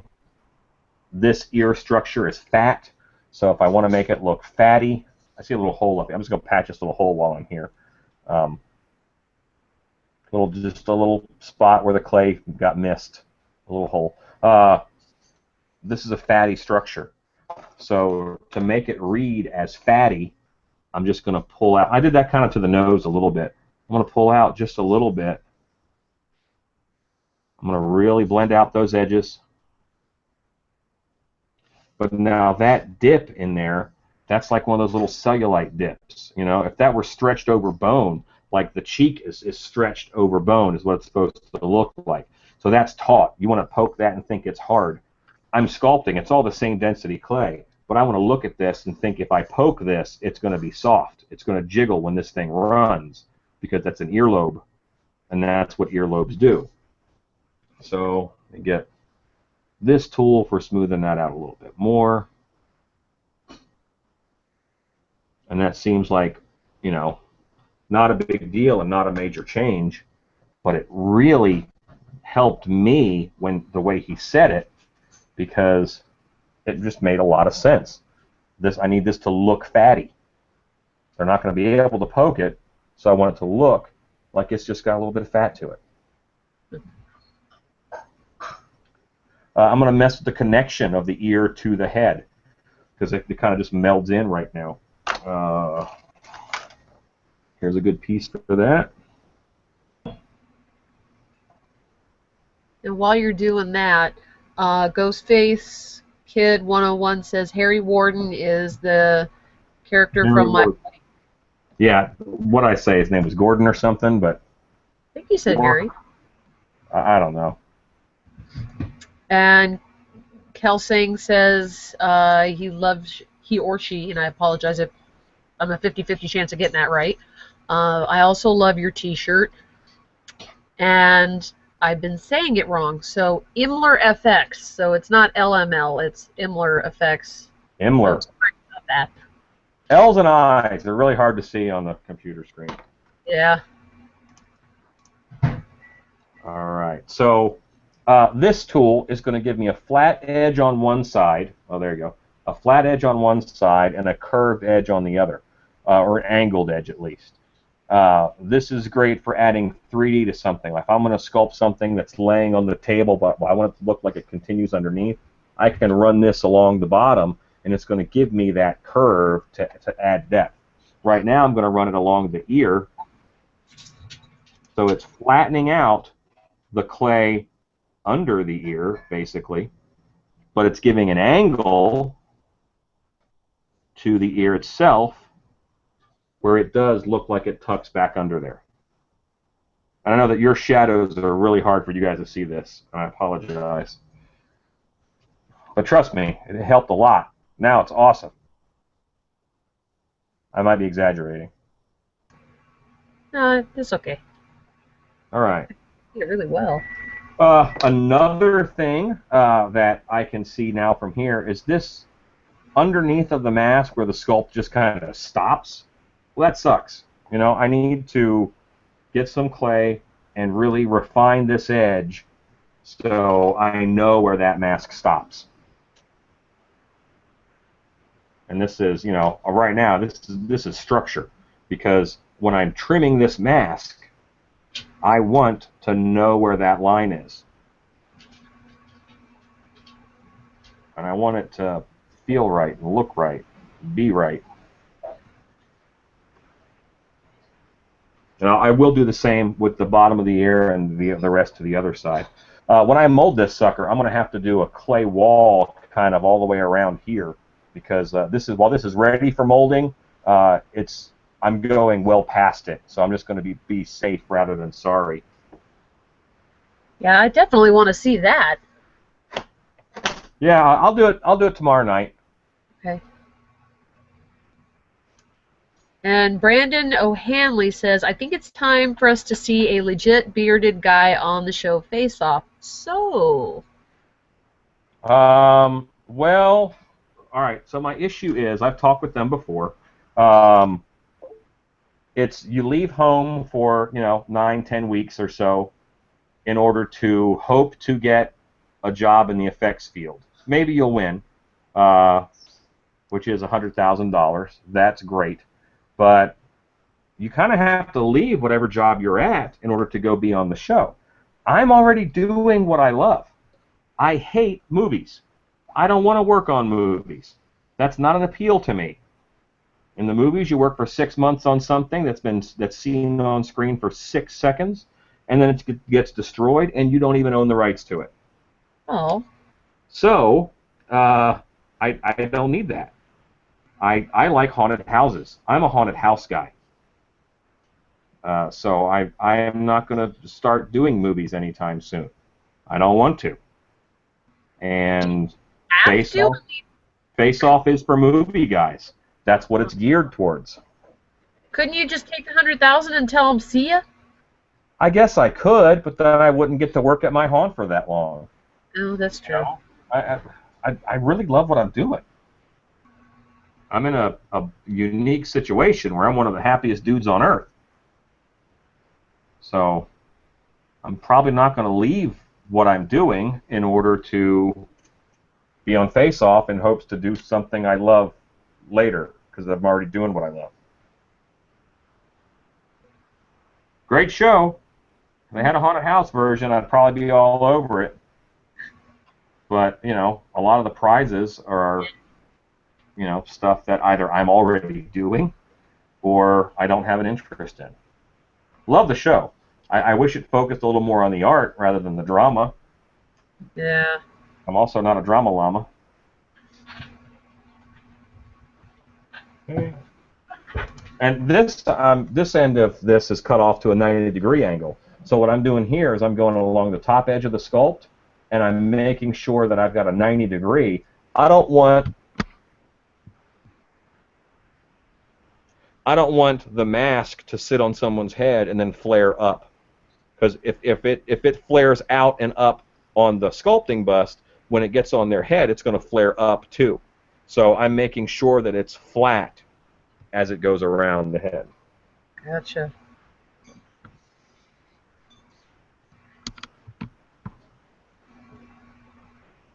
And funny, Kim's thinking the same thing I am. Is anyone else feeling their own face to feel the structure as Alan sculpts? Yeah, I was feeling my ear and my cheeks. It's all there. I'm not making anything up. I'm not improving upon what anything that the deity of your choosing created. I am just trying to emulate that artwork. I think it's that a lot of people don't realize, and they don't really put any focus into it until you mention it. It's like, oh yeah, huh? Like when you talk about the little piece, that extra piece of skin right there in front of the ear, you don't think about that. Yeah, And it's you that mention weird like, little dip. There it is. You have to kind of, as you're sculpting, I want to mimic life. I want, one of my things I always say about my sculpting is that if I sculpt a duck, it looks like a duck, but no one expects it to get up and fly away. Well, I want to get to the point where people look at my sculpted duck and say, well, that thing could take off at any minute. So I want them to look at my monsters and think, when's it going to blink? That's what I want. I'm not there yet, but that's my goal. That's where I'm headed, hopefully. So having knowledge of this anatomy is one of the ways that I'm going to arm myself with the tools to be a better sculptor. and Jim S says, do you ever laser scan your sculptures to do anything with them digitally? Oh, good Lord, no. I just because I don't. Every time I do one of these, by the way, it takes me about 5 tries to get the hangout going. It takes me quite a bit to get this thing up, and then Christy is the one who always takes a link and she'll post it on Facebook so people can find it and join in. I'm a Neanderthal, so digitally sculpting or digitally scanning one of these is pretty far beyond even my thought processes. I'm comfortable with sculpting right now because I'm making mud pies. This is dirt and mud, so it's kind of a very natural thing for me to play with and mess with. But once you get into digital, I have that separation from the art that I can't seem to get past. It's not my hands touching it; it's my hands touching a key, which then goes to, to touch the art. Cover. Good point.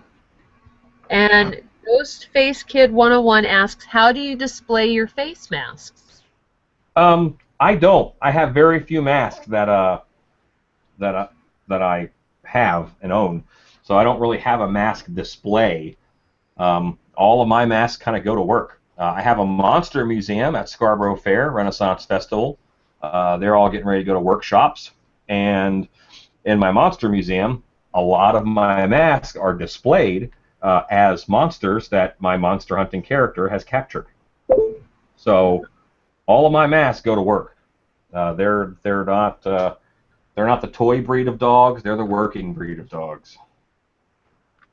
They have important mask crap to do, so they don't really hang out on display. There's one mask on display in my house that is upstairs, and that is the big gargoyle mask that I was wearing when I met my wife. Oh, how funny. And that's I was working at a haunted house when we met, and that mask, when I retired it kind of came home to live with us as opposed to being donated to the haunt. A sentimentality. Absolutely. I am a hopeless romantic. Which is probably why I sword fight and do a lot of stuff that's a little bit out of time. Okay. And SK says, hi, Alan. That's all. Just wanted to say hello. Hi. And Logan says, well, my YouTube feed keeps freezing, so I'll come back to this later. Thanks for doing these, Alan. And thanks for handling all these questions, Christy. Yeah, give her the recognition she deserves. Oh, thank you. All right, so I'm going to go over to my recycling bin and grab a piece of plastic, because there's a trick that I want to show you guys and that I want to do on top of these ears real quick. So I'll be right back in minutes. And you'll probably still be able to hear me while I'm over here. And let me check to see if there's any new comments while I'm doing that. Oh, that's a good question. Imler FX says, what is the clay under the earlobes for? That is so that when I mold this, I don't want plaster to go all the way up under there and make this a huge undercut. So because I'm not worried about the back of the ear, I am going to use this clay as a buffer to stop the plaster from going up under there. This is going to be a very shallow mold when I make it. So I have a Sensi container here. Out of it. Nothing in my house gets thrown away for long because I use it for stuff. And I want this flat piece of plastic that is kind of firm. I saw a curb forming machine, and that curb forming machine gave me an idea a while back of something that I can do sculpting wise. And I'm trying to think out the math here, and I'm going to have to be gone for a second because my computer is telling me it's low on juice. All I have to do though is get the I have to get the plug for it here. Okay. All right. So, but I'm going to take this piece. See the shape that I cut? That's the top of my ear ridge. Now I can dig this into the back, dig it into the back, and that's going to make a nice rounded top for that. So as I keep working that, I'm going to grab my cord from my computer. Right back. Gotcha.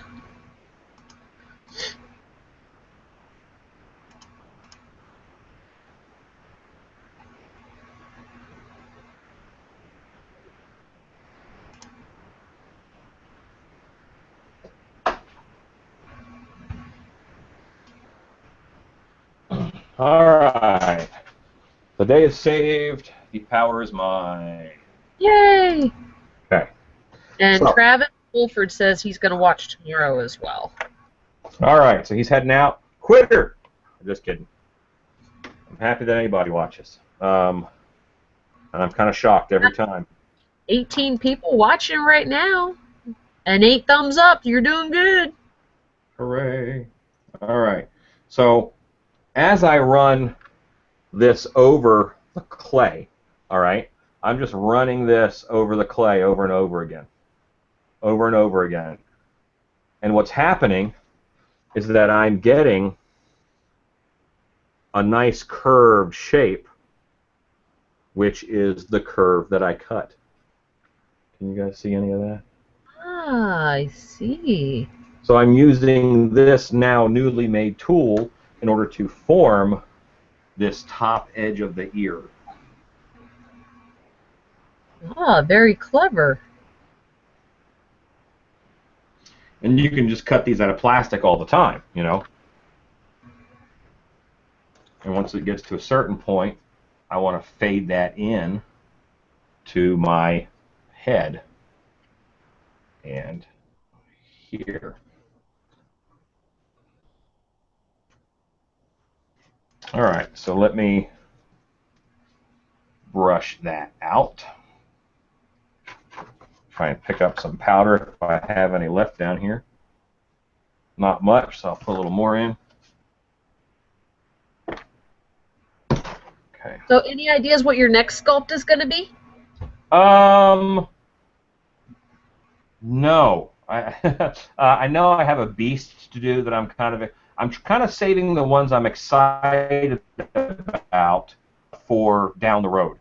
I'm kind of churning through the ones I'm not very excited about right now in order for me to get them done and make sure they are done. So I know I'll make time to sculpt the ones I want to sculpt, but I don't know that if I had, you know, a week before Trans World and I have to make the mold and then 3 copies or so to take to the show, if I would bother, you know, busting out a clown, because I'm not a clown guy. Uh, but the first one I sculpted was a clown. So very different looking clown, but a clown nonetheless. And so no, I think I'm going to do a beast mask next, or I might do one of my zombies next. But I will mold this guy tomorrow, and probably before I start molding, if I get home at a decent hour, then I will start that sculpt before I kick on the Google Plus. Now I got a And question. hopefully we can, yeah.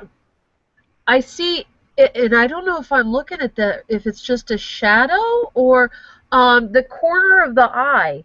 It looks like there's a hole. Is that just a shadow? Let me, Kind of like right in right there. here. Yeah. Oh, There's a little bit of a crack, but that's going to read as a wrinkle. Yes. okay. Yeah. It's very, yeah, it's very minor, but yeah, you can read it, and I could just do this and kind of fill that sucker in.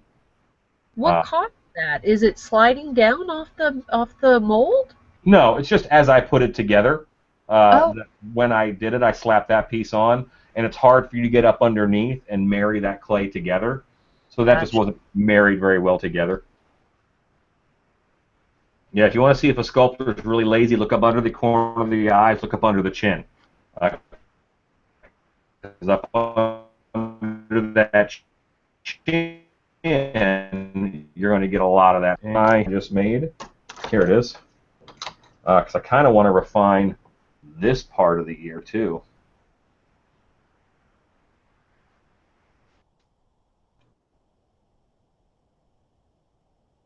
All right, great.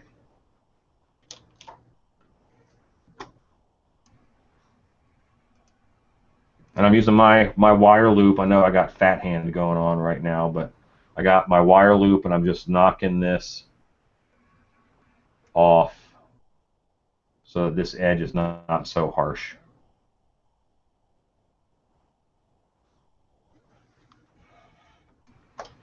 But these, I need these structures to live and to read. These structures have to look right.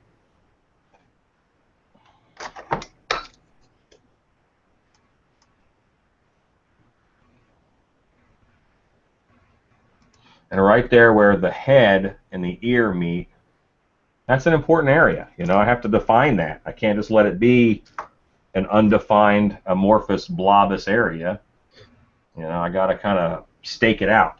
Boom. So there's not a lot happening on the sculpt as far as it visually changing, but all these little things that I'm doing, all these little details that I'm doing are adding up. They're all making it more realistic, more lifelike. It's And good that you cut that piece of plastic too because it's more uniform. yeah, absolutely. That's a nice ridge. It's a nice shape. And I can carry that shape all the way down and out. And what I did over on the other side, I'm able to, that two sides to do, you do them both, and you do them a little bit different. And I have picked a winner, and now I'm going to make this side match that ear over there because I like the treatment between the head itself and the top of the ear. This one I have this, see, here's where the ear is for sure, and here's where the head is. And let me get a little closer here.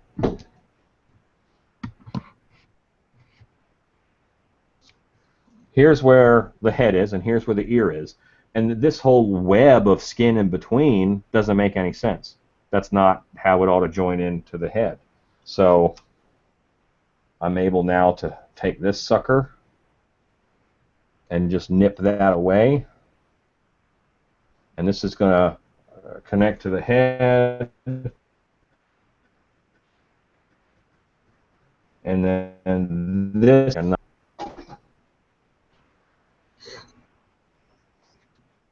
So now I've got like a wrinkle here that I can work on, because where that fatty part of the ear would hit the head, sometimes there's going to be a little wrinkle.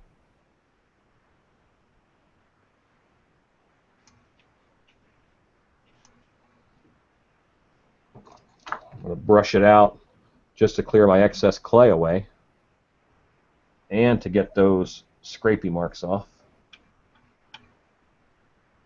Pick up some powder, put that in there, calm that right down.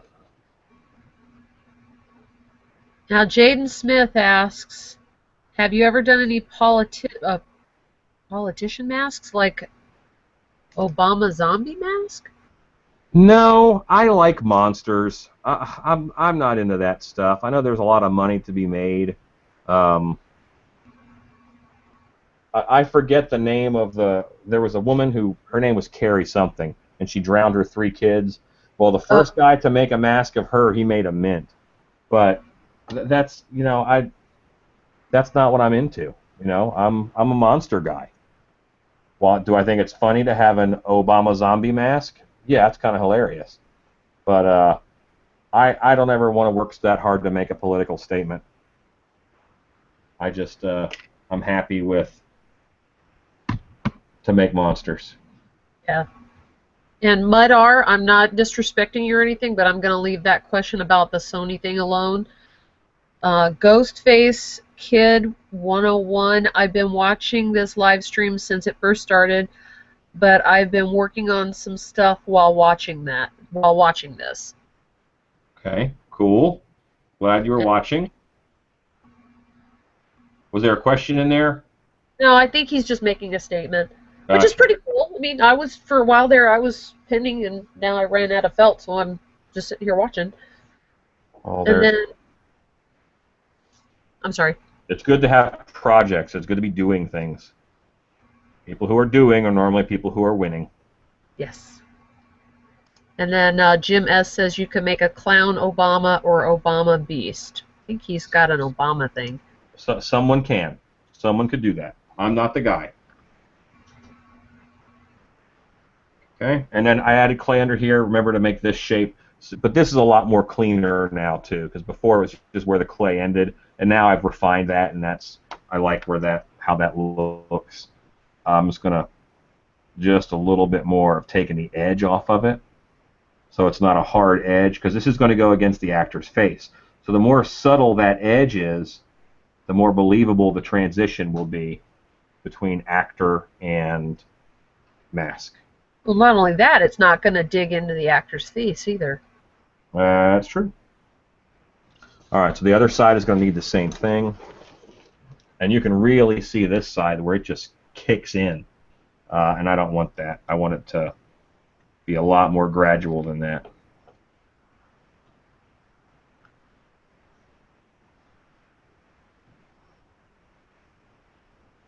I'm even going up into the face structure to make this a nice smooth transition. Even if I just knock a 45 into it, I still just knocked a 45 into it. So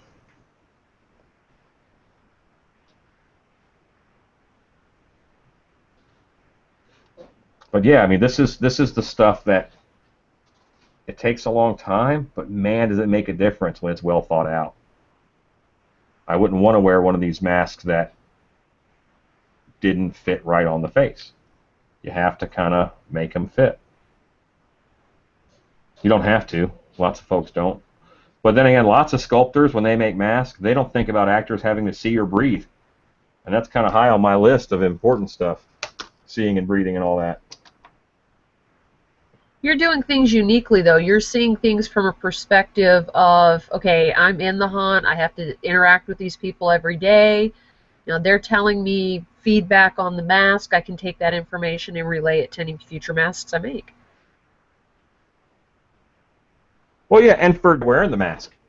I mean, I'm an actor first, in my mind, and I started making masks because I couldn't afford the ones that to buy, and because you couldn't see or breathe out of them. So I needed masks that I could see and breathe out of to do my job effectively. So I started making masks to be a better monster, and I fell in love with sculpting as a secondary thing. That wasn't, why I got in the business at all.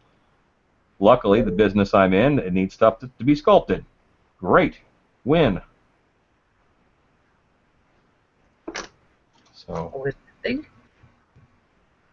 I am looking at both sides, and I have a lot of tool marks now where I just raked those out. I didn't really come up high enough to mess with my pores or anything like that, so I'm not too worried there. And I don't want, again, I don't want a lot of texture on this. I don't want so much texture that it looks old. I don't want it to look old. I'm happy that I have refined the ears.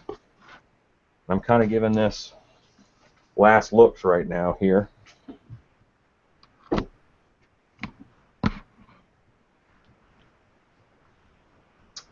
I'm happy that the ears are refined. I have good ear structures in there. This ear needs to be brushed out a little bit more because I still see some tool marks and such in there. So that helps that. This ear is a little bit of the same, but only a little bit of brushing is necessary. I like where the ear connects to the head now. This is clean. That's a good transition. It's not ugly. That's nice. The top of the head's a little bit unsmooth. I got to do some patching up here. I'll pull you guys up just to. Now, Brand Hanley. Oh, I'm sorry. What I mean by that is that as I run this over, there's just, see that little, there's like a little valley right in here. There's gaps and stuff. So I need to smooth that out. Okay, what were you saying? Oh, I'm sorry. Brandon O'Hanley says, "Gotta run, but we'll definitely return to see the molding process. Thank you for letting us behind the scenes, and you both take care." There's always, thank you, Brandon. There's always a secrecy around company stuff for Transworld. I'm actually thinking that you guys are going to see, A, what I'm bringing to Transworld before I bring it, and how I made all of it. So if you wanted to, you could make your own. But I'm guarantee it'll be cheaper to buy one from me than it will be for you to make your own, because I can tell you how much each will cost. But, I'm not worried about it from a business perspective. I want folks to learn. Somewhere out there is a 19-year-old kid with kick-ass ideas and no idea how to make a mask. And if he can watch this and learn how to make a mask, I will then be able to buy a kick-ass mask from that kid who I happen to teach.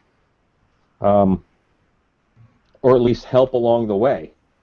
I'm not a one-stop shop by any means. There's lots of places to get instruction, and I'm not the best sculptor in the world. I'm not even, I'm not the top 2,000 probably in the world. But I love what I'm doing, and I'm willing to pass on tips and tricks. Okay, so I'm going to go a little finer now. I'm going to use my green scrubby here to. I'm using it as a rake. I'm giving him a comb over. It's kind of funny that you said that about the kid learning, because somebody mentioned something about that. Christine Steffens, do you or have you ever thought of teaching a sculpting how-to class for idiots? I mean beginners. Well, this is for beginners. I'm kind of a beginner. I mean, let's just grab some clay and go. Quit trying to learn. You won't learn until you do it. Start doing it. Buy some clay, throw it on a head form, and go. You have to start. We can do everything but make you start. The best teaching that you can do is try. Ever thought about teaching a sculpting class for beginners? I think kind of I am right now. I mean, that's kind of what we're doing here. Anybody can ask questions. True. This is pretty live. You know what? I might talk to the Transworld folks and see if I can do like a mask making class at MHC. That might go over well. Just half mask like this. Oh, that'd be fun. Talk to David Mosher, and you can, when you pay for the class, you get your half sculpting form. I could truck up some clay for people. That might be nice. All right, so looking at it now, this line here looks a little processed. It doesn't look natural. So I'm going to pull out this top edge of it. I'm just picking out that line so I can smooth it out with a brush and some powder.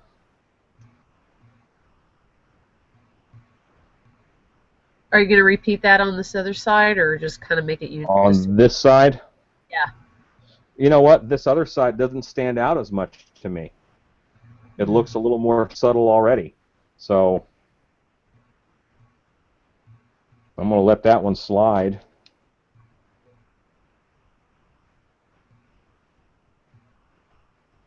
Faces are like that. You could have a gash on one side that you don't have on the other. Absolutely.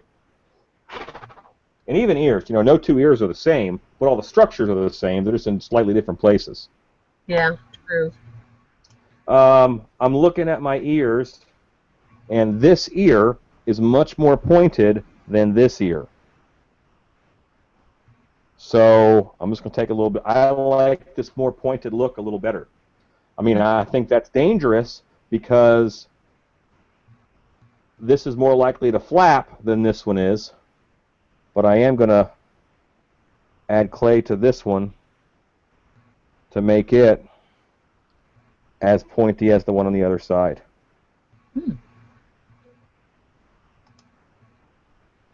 Yeah, and Kim BDI Brat had some problems. She says, you're freezing and stuttering on me on Google+, so I'm on YouTube now. Makes no sense since I'm in so close to you. It might be YouTube because I'm having occasional freezing and stuttering too. Yeah, you did freeze a little bit on me. But you know what? Overall, hopefully you'll get the gist. Yeah.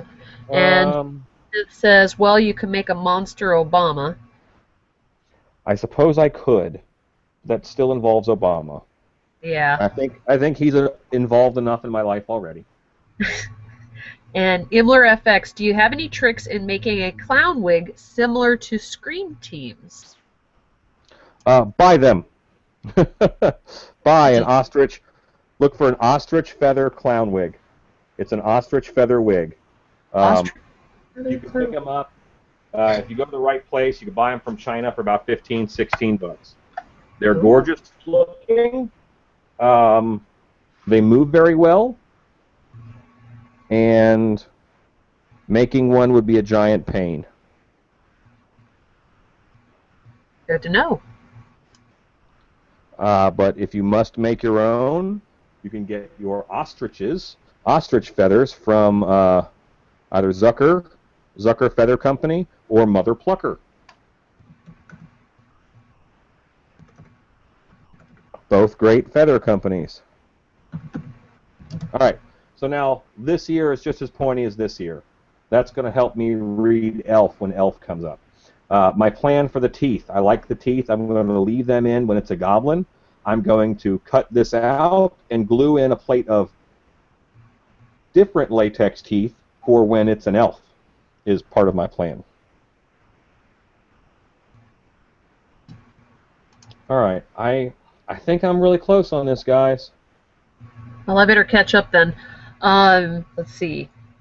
I may have already answered, might have already answered this and I missed it, but how is this going to attach to someone's head? By the ears? When it's in the mold, I will run Velcro straps from this point here back, so that the Velcro just wraps around the back of the head. All these masks are going to Velcro on with Velcro straps, so they're nice and adjustable. Cool. All right. And then Jim S. says, I know you said you like doing monsters. Okay, I'm going to move on because the Obama's starting to get old. Is he really still an Obama? Yeah. Jim, yeah, I'm going to move forward. Progress forward. All right, whatever you are, probably one of the best. I think you're just being modest about not being the best. You know you are. Smiley face. No, no, there's plenty of guys way better than me at sculpting, truly. Um, and sculpting is something that I can pursue for the rest of my life and still be adequate at, and I'm okay with that. It's something that I do love to do, and I will get better at it. But I'm going to call this mask done, guys. I'm happy with him. I think I like the texture on him. I didn't want to go too heavily textured because I don't want him to look very old. I want him to, be able to be a couple of different ages. I like the ears. I like the brow ridge. I like the forehead lines. Nothing jumps out at me as being way too heavy. So I'm going to call that one, guys. Good. All right, I've got two more, and that's it. Sure. Have a list of needs for beginners. One we can print, including tools and clay, where to purchase the items. Oh, and I would love to have you come to Haunt X to teach a class like this. I learn better in person. That's from Christine Steffens. Yeah, is Haunt X in Vegas? It's in Vegas this year, right? It's at Circus Circus. I think it is. I thought it was in I Circus, I'm and no. I don't know about teaching a class, but I am working on trying to get to that show this year. Um, but I have, with the haunted house I'm at, we do a show every month, so it's a little bit tough sometimes to get to even all the trade shows that I want to get to. So it has to fall, on a weekend I don't have a show, obviously, but then also it has to give me enough time to where I'm able to get to it. Gotcha. All right. And Kelsang says, you can call me Kelsang. Smiley face. I do have a question, though. Would it be possible for you to put a link to an online store where we can buy supplies? I'm having a hard time finding clay that fits your description. Too much fancy lingo in the product descriptions. What brand Okay. are you using right now? You need to go to a ceramic supply store. Find a ceramic supply store near you. You don't want to buy clay online. It's too heavy. The shipping will kill you. So go to a ceramic supply store near you, or find them online near you, but go there to pick it up and just ask for white modeling clay. Uh, it's a water-based clay, a ceramic supply store. Don't worry about an art supply store. If you're in Ohio, of course, go to Monster Makers. If you're in the Dallas area, there's Biddy Mold Supply. There are specialty stores that have it, but you want a ceramic supply store. You can find them in the phone book, and you can normally find them in every city online, every major city. It won't be more than a 2-hour drive. But go there, drop $100, and get a bunch of clay, so you have a bunch of clay, and make that pilgrimage every few months if you want. And real quick, for my purposes, you said Mother Plucker was one of the places to get ostrich feathers. What was the other place? Zucker, the Zucker Feather Company, Zucker. I use a lot of the Zucker feathers when I am doing stuff for Dark Hour, because we have a big voodoo part in our show, so I use their feathers a lot for that. Gotcha. Thank you. No problem. All right, so this sculpt is done, and I'm going to put him in the books. Tomorrow I will do a Google Hangout where I mold him. That will probably start at about, I'm hoping to start that about 8 o'clock tomorrow. I got to get home from work and get, eat and all that stuff, but I don't think 8 o'clock will be a problem. So, yeah, hopefully some of you guys can join me for tomorrow night. Awesome. Christy, thank you very much for your help. You're welcome, Alan. And I'm going to stop the broadcast.